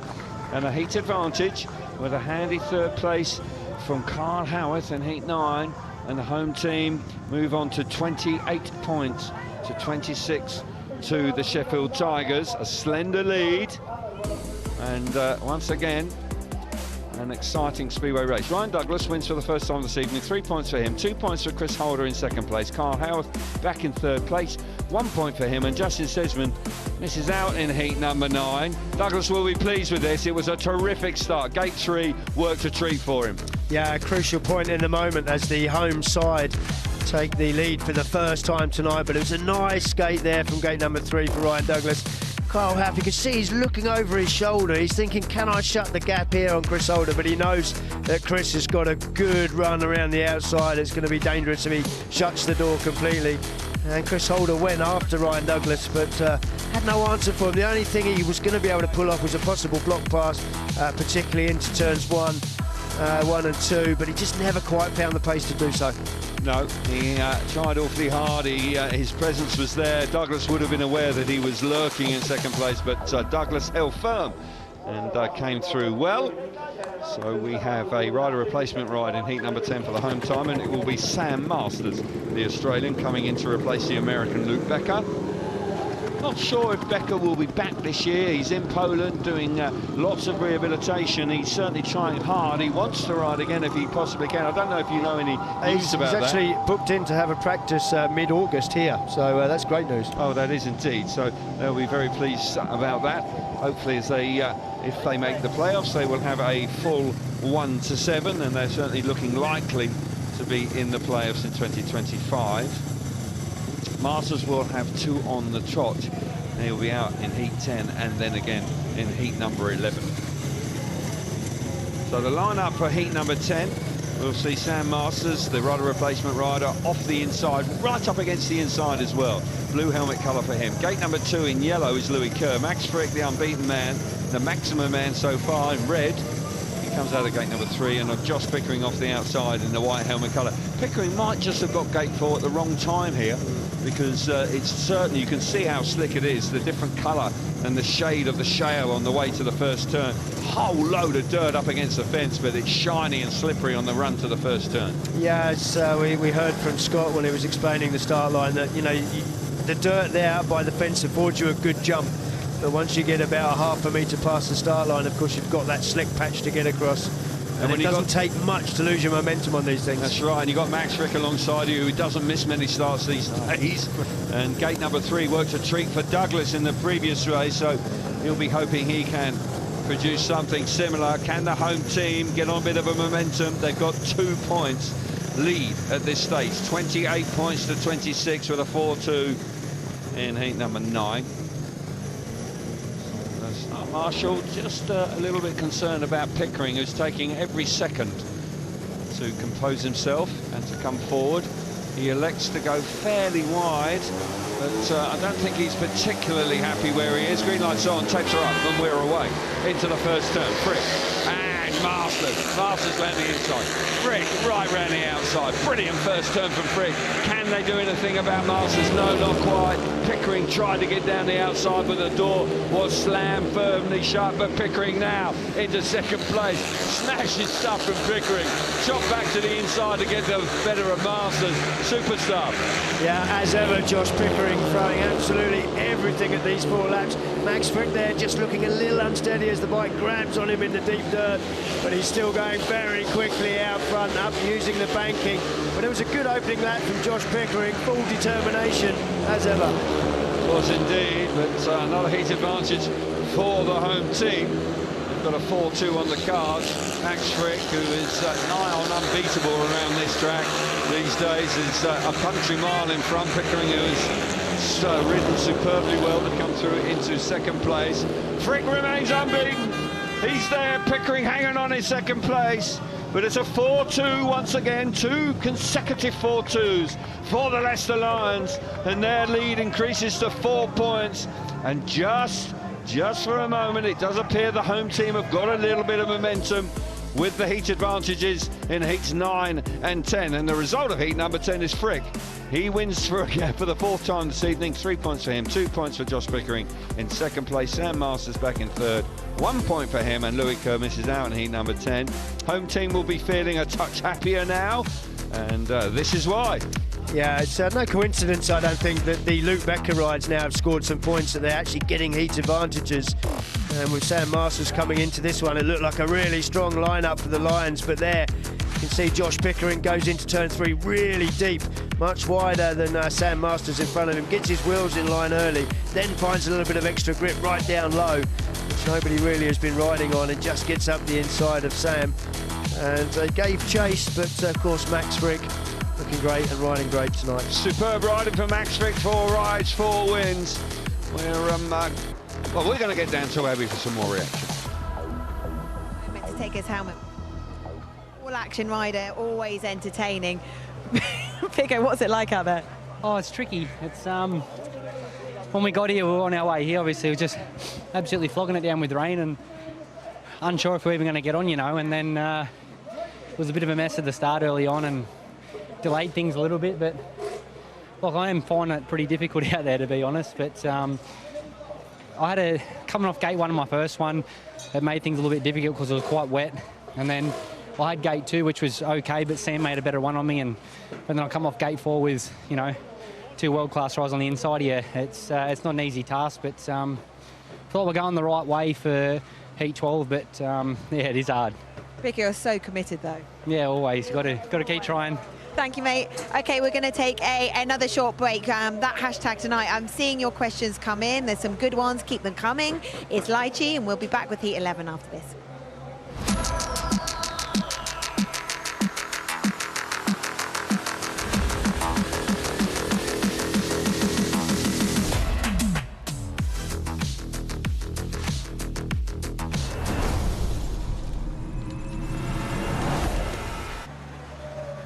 Welcome back to Leicester. Well, it's been a really close contest between the Lions and the Tigers, but the Lions have got their noses in front with 2 heat advantages in the last 2 heats, 32-28 after 10 heats.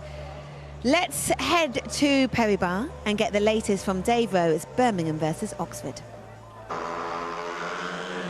Well, we are going to a last heat decider here because Oxford were 4 points in front heading into Heat 13, and they're on a 5-1 here in Heat 13 with Matsi Janoski and Rowan Tungate. Matty Zagar has retired from the race at the back. Mujelak doing all he can to try and force a way through, but Janoski has been really impressive in this meeting, having his best night of the season so far, and this 5-1 set to put Oxford into an 8-point lead. Mujelak doing all he can to get to Rowan Tungate, but up on turn 3 and 4, trouble strikes for the pole as he gets a puncture off that 4th turn, and that leaves the way clear for Oxford to get the 5-1. Mujelak rolling home for 3rd place. The gap 8 points, and Birmingham then brought in Mujelak for a tack sub-ride in Heat 14. He combined with Keenan Rue against Kai Thompson and Luke Killeen, and it does take us to a last heat decider at Perry Barr, with Birmingham will need a 5-1 for a superheat. It's Birmingham 40, Oxford 44. God, it sounds a close contest there in Birmingham. Dave, thank you. Right, it's almost time. Heat 11, the latter stages of this meeting here in Leicester. And more cycling news for you. So as the men's race heads towards its conclusion, the women's race is set to begin as the Tour de France Femmes gets underway on Saturday afternoon. Elisa Longo-Borghini will be on the start line following her Giro triumph last week, and she'll be hoping to compete for an incredible double with a yellow jersey now on her sights. We'll have every stage of the race exclusively live on TNT Sports and Discovery Plus. How's this meeting going to go, Calv?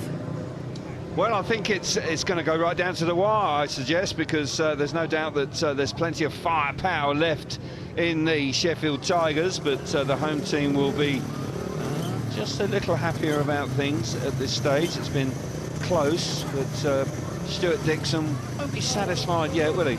No, I don't think so, and I've got to say the heat advantages in 9 and 10 have come from gates 1 and 3. The Tigers now have that 3 out of the next 4 races, so it could all get rather tight. So the lineup for heat number 11 is Jack Holder. He's on the inside with their wire helmet colour. Sam Masters out for 2 consecutive races. He's gate number 2 in red. Gate 3 in yellow is Anders Rowe, and Drew Kemp will go from the outside in the blue helmet colour. Got to say the Sheffield Tigers could do with a heat advantage this time from gates 1 and 3. They seem to be the favoured gates at this time of the evening.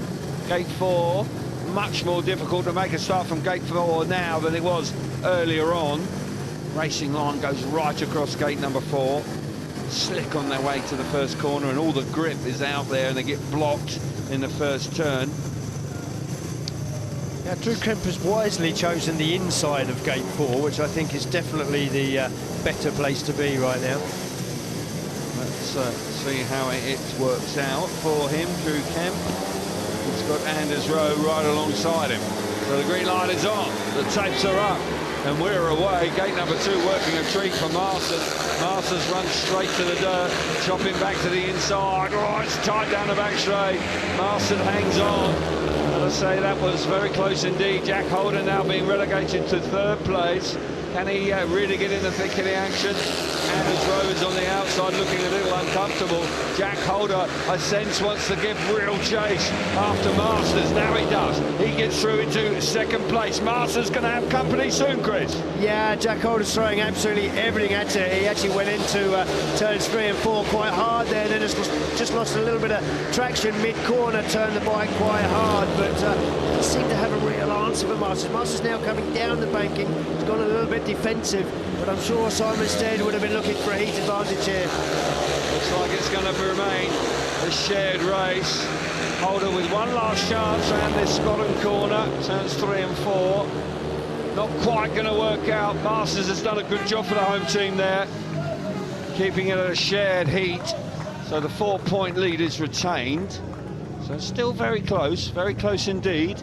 Could easily go either way, but Masters coming good in heat number 11. He'll be pleased to have lowered the colours of Jack Holder, and there's no doubt he will be satisfied with those 4 laps, no doubt about it. He would have heard Jack Holder lurking just behind him. Sam Masters out in front, 3 points for him, 2 points for Jack Holder in second place. Anders Rowe back in third, 1 point for him, and Drew Kemp misses out for the Leicester Lions in heat number 11. This is a good ride from Sam Masters at an important time.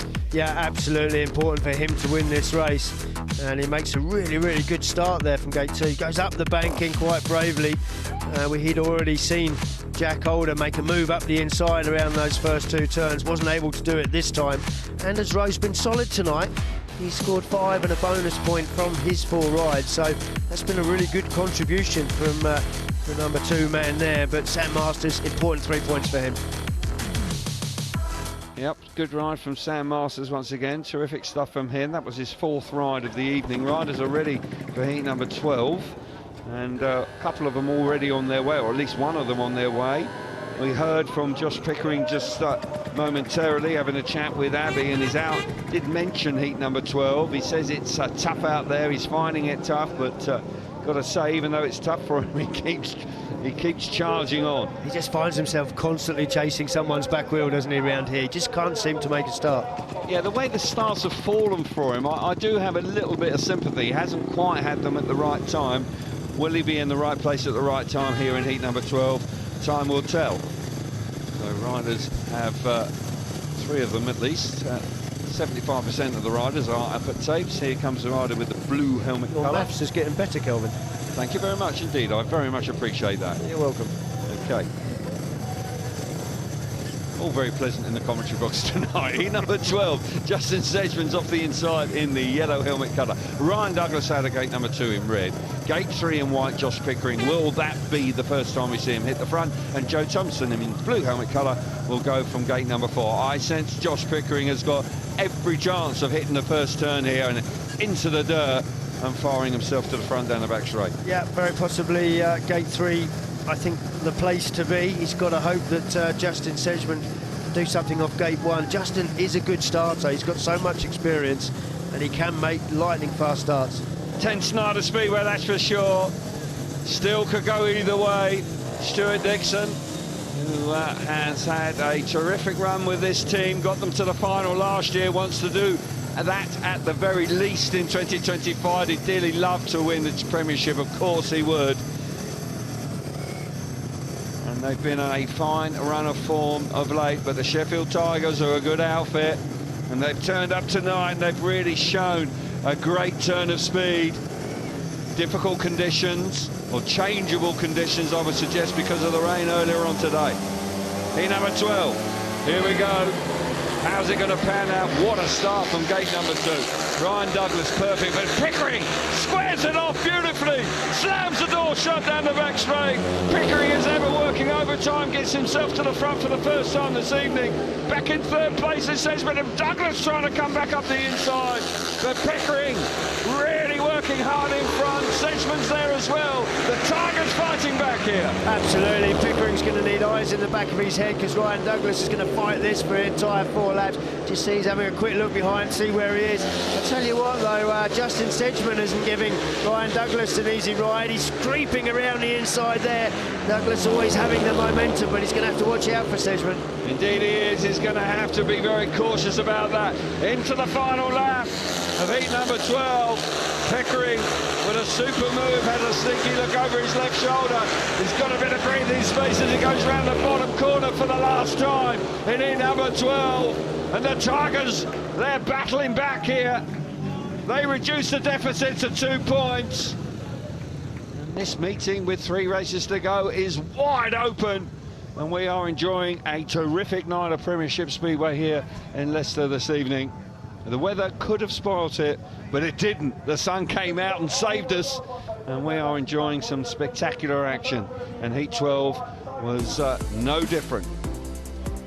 Josh Pickering wins for the first time this evening with a lovely ride, 3 points for him. Ryan Douglas back in second place, 2 points. Justin Sedgmen, handy third place for the Australian there, 1 point for him.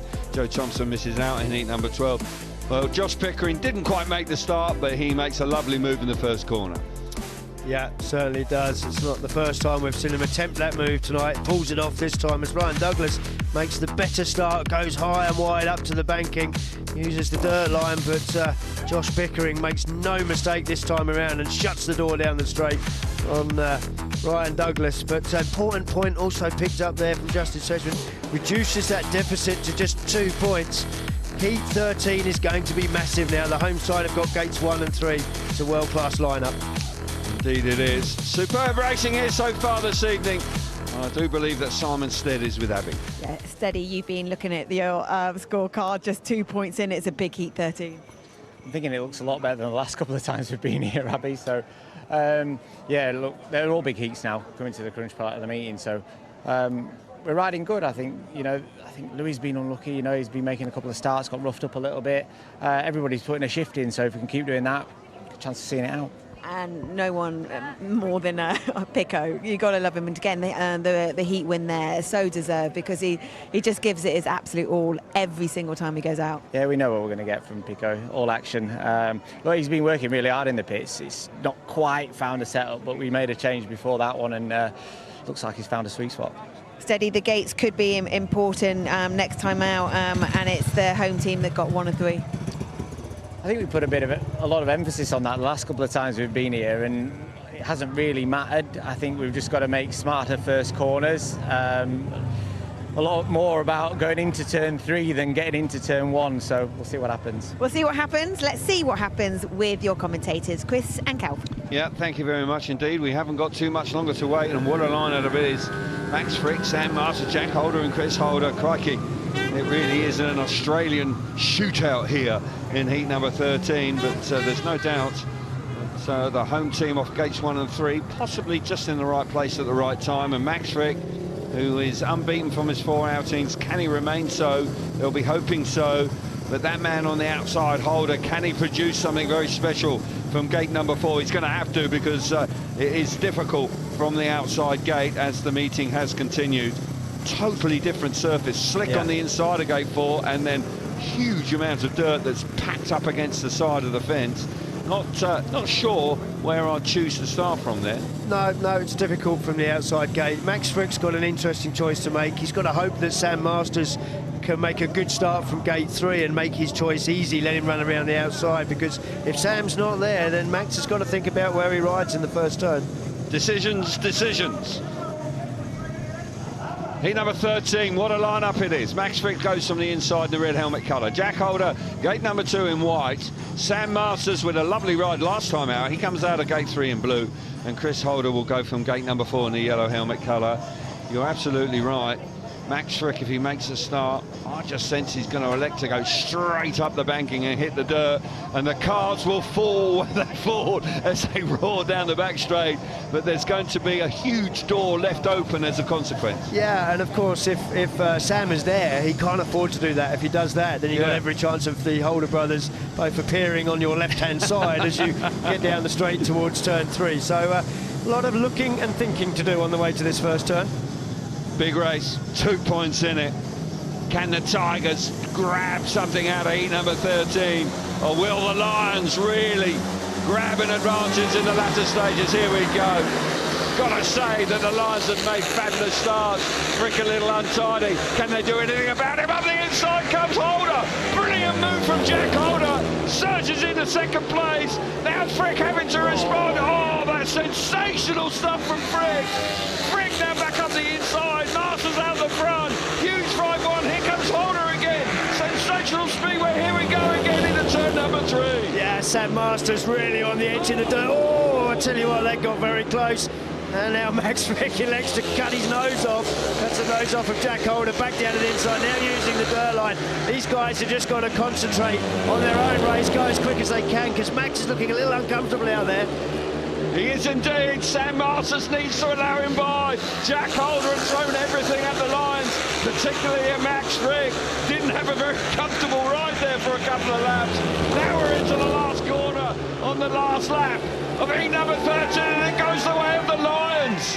What a moment. What a pivotal moment in the outcome of this meeting. It must have a bearing on it. Massive 5-1 for the home team at a crucial moment.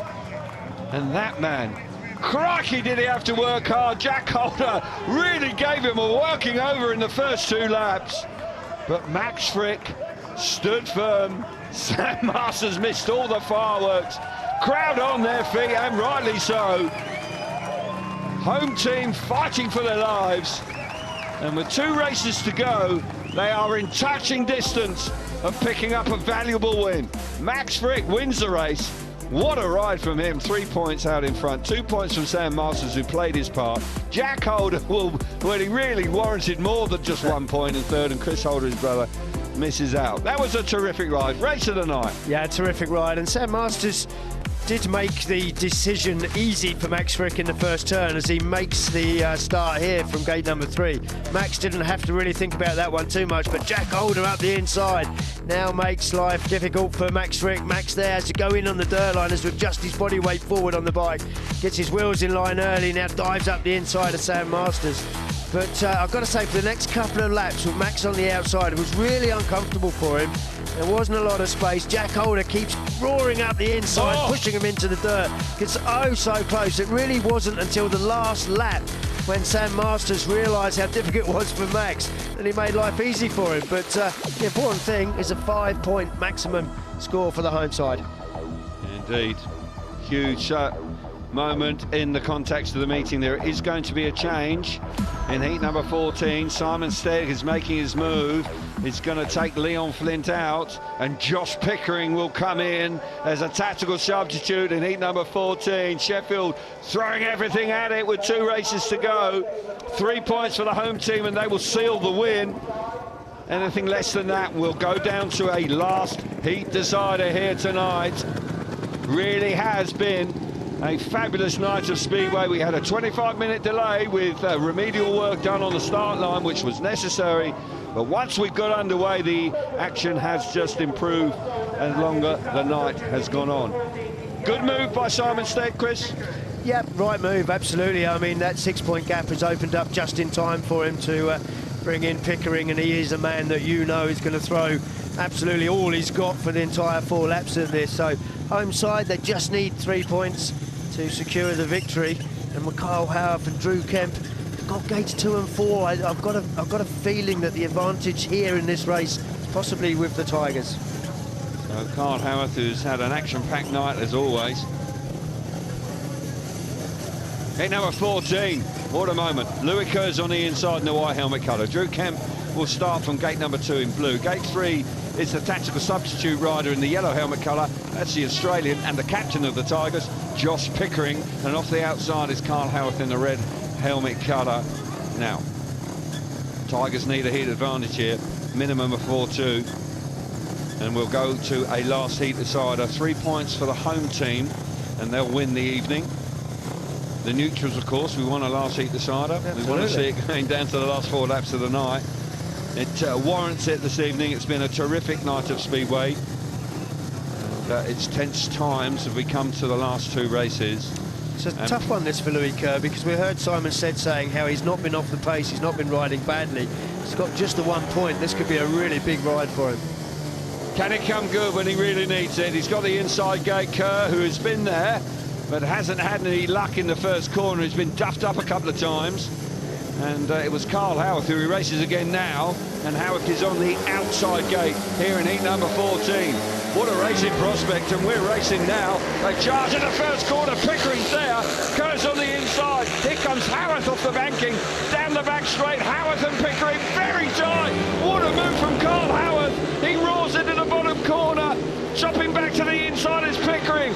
I tell you what, that is a terrific effort from Kyle Howarth to come from the outside gate and fire himself to the front, and this could be a match-winning race from Kyle Howarth. Yeah, that is exactly what the home side needed. He was super brave down in turns 3 and 4, went straight out to the dirt line, rode it superbly, no mistake from him, and And he's riding with confidence out there, pulling away from Josh Pickering.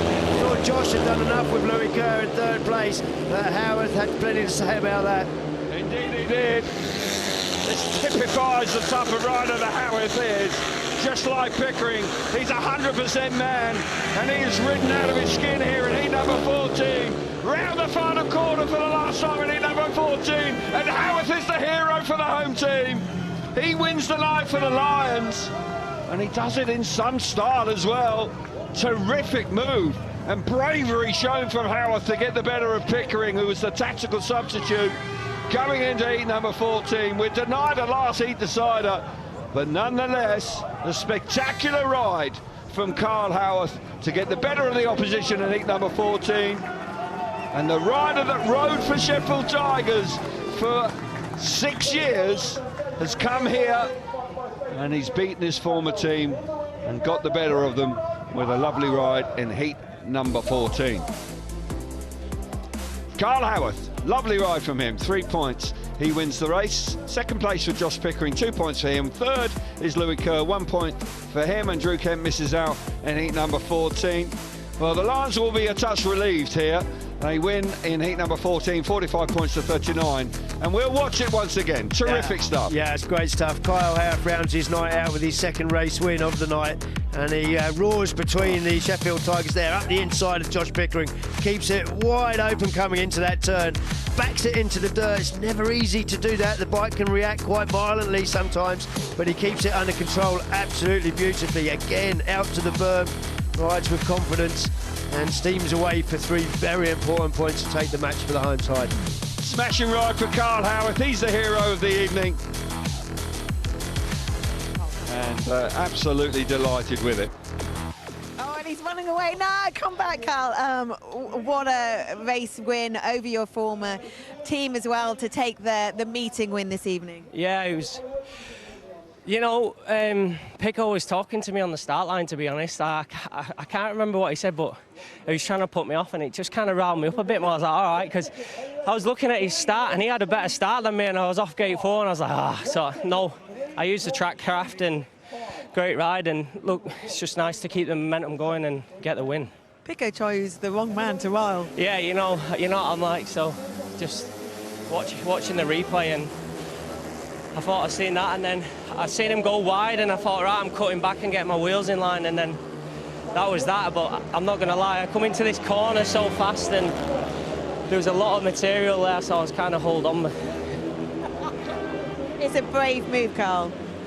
Spot on. It's a brave and spot-on move. I know I've asked you this previously, but when it is against your former team, how much extra does it add? Yeah, but I don't try to think of it too much, because you can put yourself off and put too much pressure on myself, and I just want to do what I've been doing and keep making starts, riding well. And I messed my first ride up, that rider replacement ride, but once I got dialed in, that was it. Go well done. I'll let you run now. Okay, we will take a short break. The Lions have taken the win here in Leicester, but we still have a big Heat 15 to come, and we've still got your questions using the hashtag Lychee.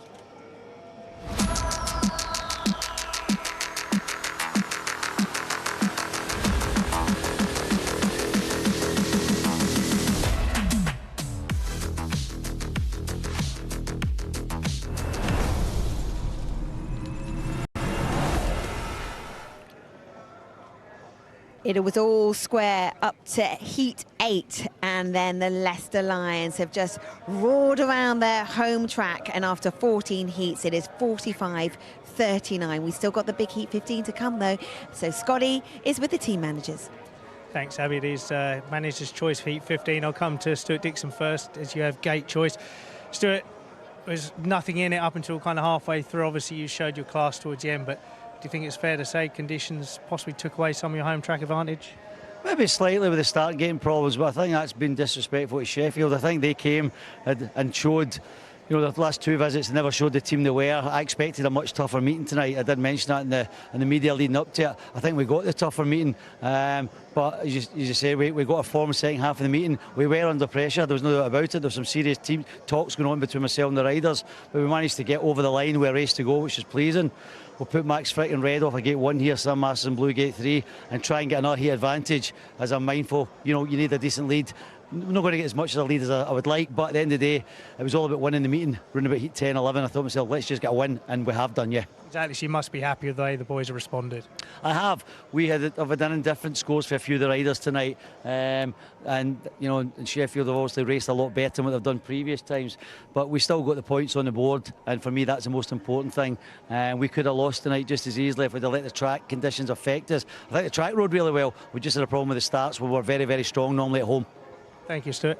Simon, a much better performance from the Tigers here in their previous visits. Can you put your finger on what it was that's kind of put the turnaround in the form?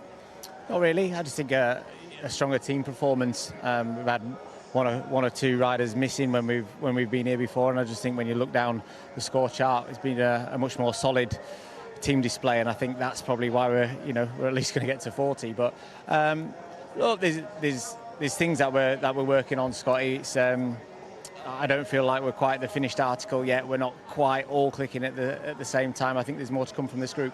You must be really happy, because I have to be honest, when the conditions are like that, sometimes a team can drop their heads, especially in a away track, because Leicester is normally quite slick, a relatively easy track to ride. So you've got to be happy with the way the boys have kind of come in and put in a good performance. Can't fault any of the lads for effort, but that's what I've had all season.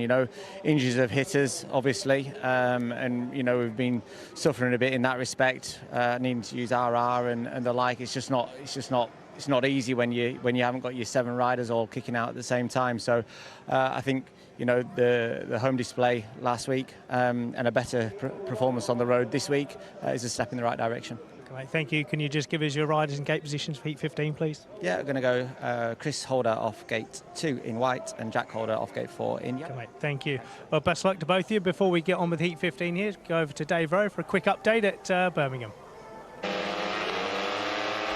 Well, it went down to a last hit decider here with Oxford 4 points in front. It's been an excellent meeting, and the starting of Matt Sianowski has been impressive. He takes the lead here in heat 15 in white. The Brummies duo of Keenan Rowe and Tobias Mugelak going in Slideborough and Tungate in the early stages, but reminder they need a 5-1 here to set up a super heat for a 45-all draw. And Janowski, who has not been at his best at times this season, particularly away from home, well, this time he has got everything right at Perry Bar. Only dropped 1 point all night, with the Birmingham riders fighting hard as they've done, but they cannot land a blow on the Oxford Spires number 1. And Oxford maintaining their domination over Birmingham this season. This will be a 4th win out of 4. The aggregate point, of course, coming their way as well. So a big step towards avoiding the wooden spoon in the Premiership this season. Janowski scoring 14 points from 5 rides, and Jason Edwards against the Old Club, a crucial 7-point contribution from him, including 2 race victories. Oxford get the job done here, with Janowski taking heat 15 from Roux and Mugelak, and the final score at Perry Bar is Birmingham 43, Oxford 47. Dave, thank you. Well, a load of motorsport coming your way. World Superbikes, it's a Hungarian round for them, and that starts Friday, 9:15, TNT Sports 2. British Superbikes, round 5, Brands Hatch, that's live Saturday, 10:30 a.m, TNT Sports 2 as well. And then Formula E, it's a London EP race. It's a race 1, it's live Saturday, 4 p.m, TNT 3. But here in Leicester for the ROWE Motor Oil Premiership, it is Heat 15, and it's an all-Aussie affair. Absolutely, Abby. And it's a replay pretty much of heat number 13.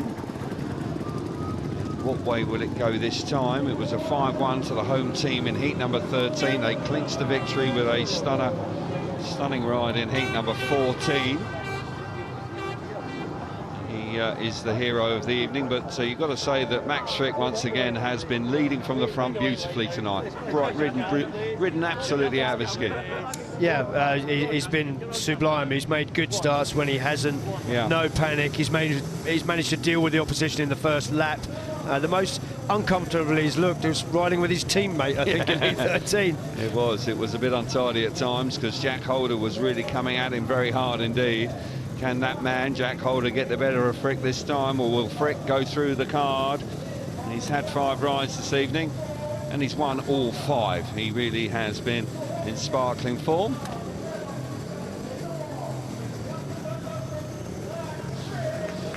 Carl Howarth, we're just reflecting and telling everybody about how he won heat number 14. What a terrific ride. And it's been a smashing night of Speedway, but still points up for grabs here.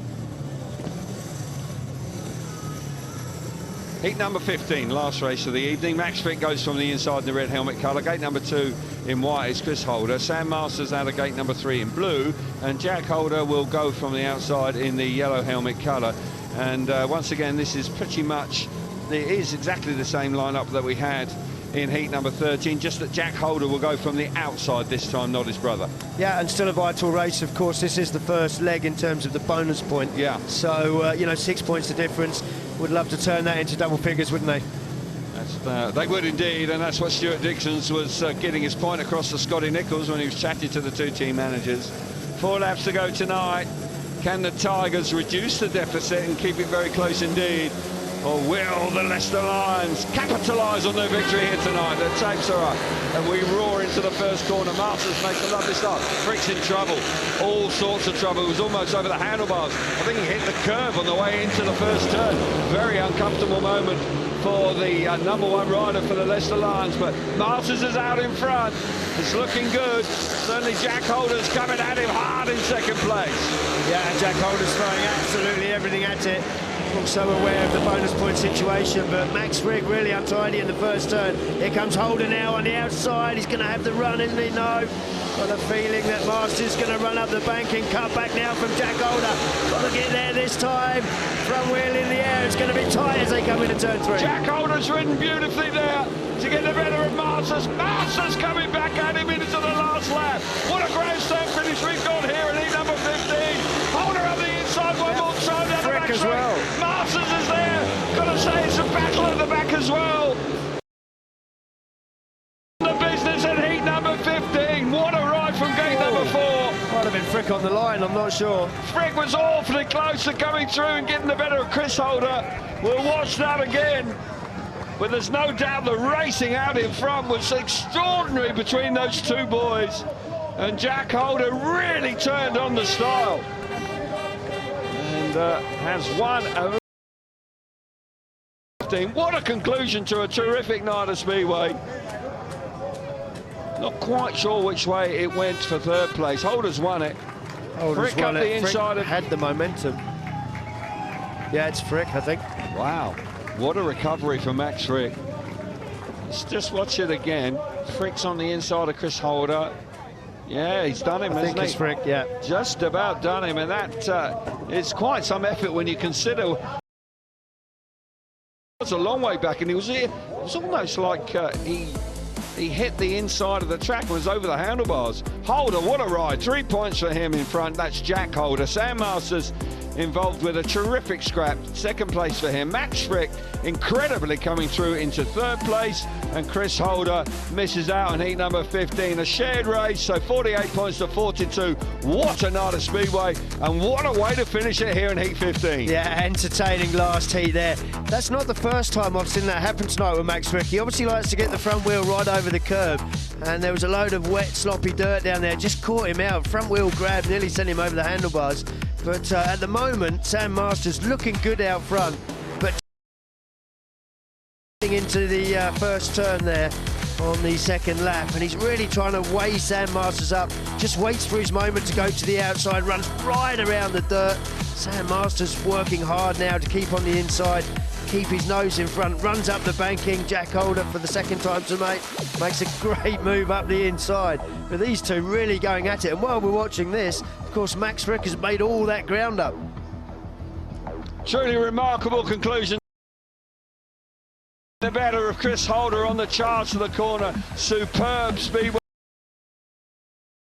in Leicester this evening. A fabulous effort for the Premiership. That is our cabin master rider of the night, Carl Howarth, with that stunning ride in heat number 14. He was the hero there. He is the cabin master rider of the night. And what a super night of Speedway. Abby, you're down there.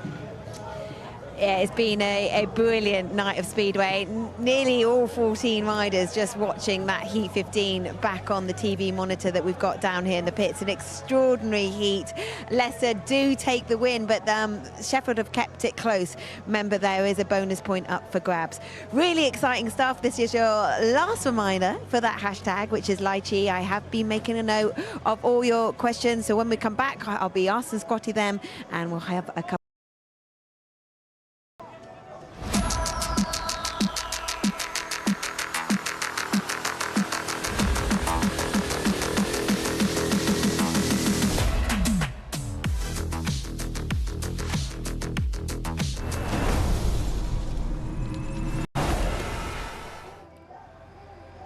Welcome back to Leicester. It's been a brilliant night of speedway.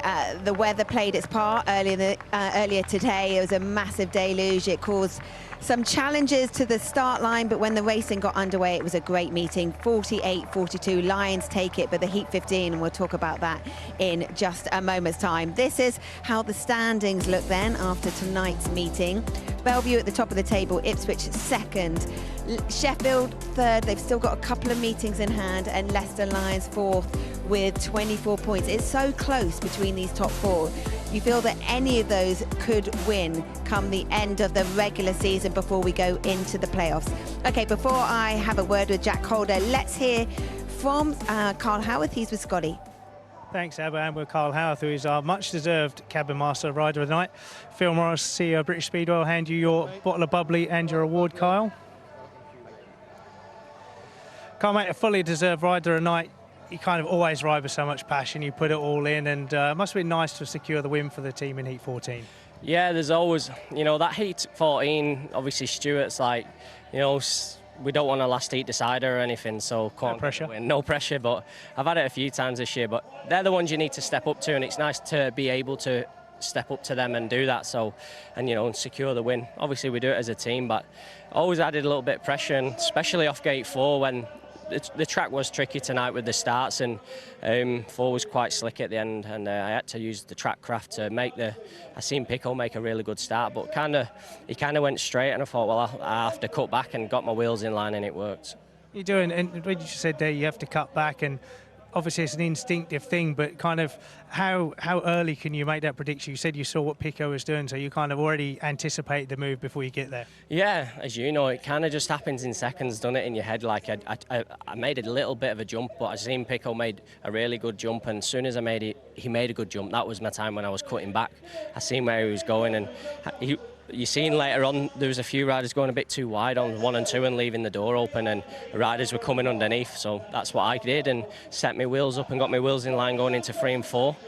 At one point I got a little bit nervous because I thought I am coming in a bit too fast here, and obviously the dirt up the turns 3 and 4 was quite heavy, so it was kind of a hang-on moment, but no, got it done and rode 4 good laps. Well, you're used to hanging on, mate. We see it a lot, so well done, mate. Cheers. Well done to the Lions. Abby, back to you. Scotty, thank you. We're joined by Jack Holder. Jack, that was some Heat 15. Yeah, it was pretty entertaining for sure. Very tricky track tonight, and especially at night, you know, it's quite dark out there, and it's quite a big berm. So yeah, we had full trust in each other, me and Sam, and yeah, just a couple of times there, you know, we were skating backwards to each other, and yeah, just praying to, you know, stop in time. All Aussies as well. Yeah, that's what we do. It's dominating the scene here in the UK. When it's dark and the track has played its part tonight, I mean, what's that like? Yeah, it's difficult, especially when you're behind. When you're in front, it's no worries, but you know, with how heavy the big berm is on the outside, you know, it's quite tricky to see where it is, and yeah, we're hooking at the end of the straight, so yeah, it's very difficult. Maybe they need some more lights, I don't know. And to get the start sorted at the end of the night, at the start of the night. Jack, to keep the score close going to your home track, it's super important. Yeah, exactly. You know, the last couple of times at Beanie, we got our backside kicked. So yeah, good performance from the boys tonight and myself, and yeah, hopefully we return the favour on Thursday. Jack, thank you so much for chatting. Right, we're going to go over and join Scotty and get those hashtags, and just in the meantime, let me remind you of all the other sport that you can get to enjoy across the network. So it's the final week of Tour de France. Begins Montpellier tomorrow from 11 a.m. We've got more bike action this weekend with the World Superbikes in Hungary, the British Superbikes in Brands Hatch, and we'll be back on Monday the 4th of August, so we've got a couple of weeks off. We'll be in Manchester, and it is Bellevue versus Ipswich Witches. Oh, that should be a great meeting. That is crucial, and will have potentially a big impact on the playoffs. Scotty, what a night. It was, you know, I have to say, I think the track was definitely a leveller. Yeah. I think early doors, you know, especially the starts, everything else, but I think as the meeting went on, Leicester just started to kind of come into their own a little bit. Yeah. But fair play to Sheffield Tigers. I mean, I think Steady was quite honest and said he's got a few riders that not particularly keen on here. Yes. But they dug in, and yeah, I think it shows what they're up for and capable when it comes to that final. Yep. And meanwhile, I am looking at the hashtags. Ascot, this is from Fergo. Do riders wash their own Kevlars? Well, good question. The divas don't. Do you? Yep. Good on you. By hand. No, the washing machine does it. No, some don't, some do. Okay. Right, let's just see if there's another one. Lots of people just saying that it's a... You know what, I'm going to say this. Steve Babb, I agree with you. It says, fantastic night of Speedway at Leicester. Top draw, coin toss, not so much. It was too good. What's to the coin toss? Huh? What coin toss? We need it to go... I'm going to have to flip it up next time. I'm going to have to come up with something else, aren't I? The helmet obviously wasn't enough. Okay, this is from Martin. Years ago, riders were excluded for unfair riding without another rider having to fall off. Not seen that happen in recent times. It's still in the rule book, and if so, why isn't it used? Good question, actually. I think it's, to exclude a rider for dirty riding has to be pretty harsh. And if a rider doesn't stay on, I think it's normally given they'll kind of let the race finish and maybe the rider gets a warning afterwards. But no, I think definitely because some rider, unless you kind of clip somebody's wings a little bit and let them know that what they've done was kind of out of order, they're just going to keep getting away with it, aren't they? Yeah. But it was aggressive riding out there. The track demanded it so, but it was fair. It was. I think it's when the dirt line appears like that, everybody's charging for it. So you've got to muscle the opposition out the way. But like Carl Howarth said, the Foodie boys, you have to be clever in the first turns as well. Sometimes you can race the rider and not the race, and you get caught out. Yeah, we'll be back in Bellevue in a couple of weeks, and that should be a good one. Great one, Ipswich. I mean, let's face it, it's getting to that point in the season now where everybody, the momentum needs to continue, the confidence in the build, the team needs to keep building, because this is all the stuff prior to now is irrelevant. It's what happens from now on in. When are you back on the bike? Wednesday. Good luck for that. Okay, it has been a great night of Speedway. It was the Leicester Lions who took the lion's share of the points, so we'll see you very soon.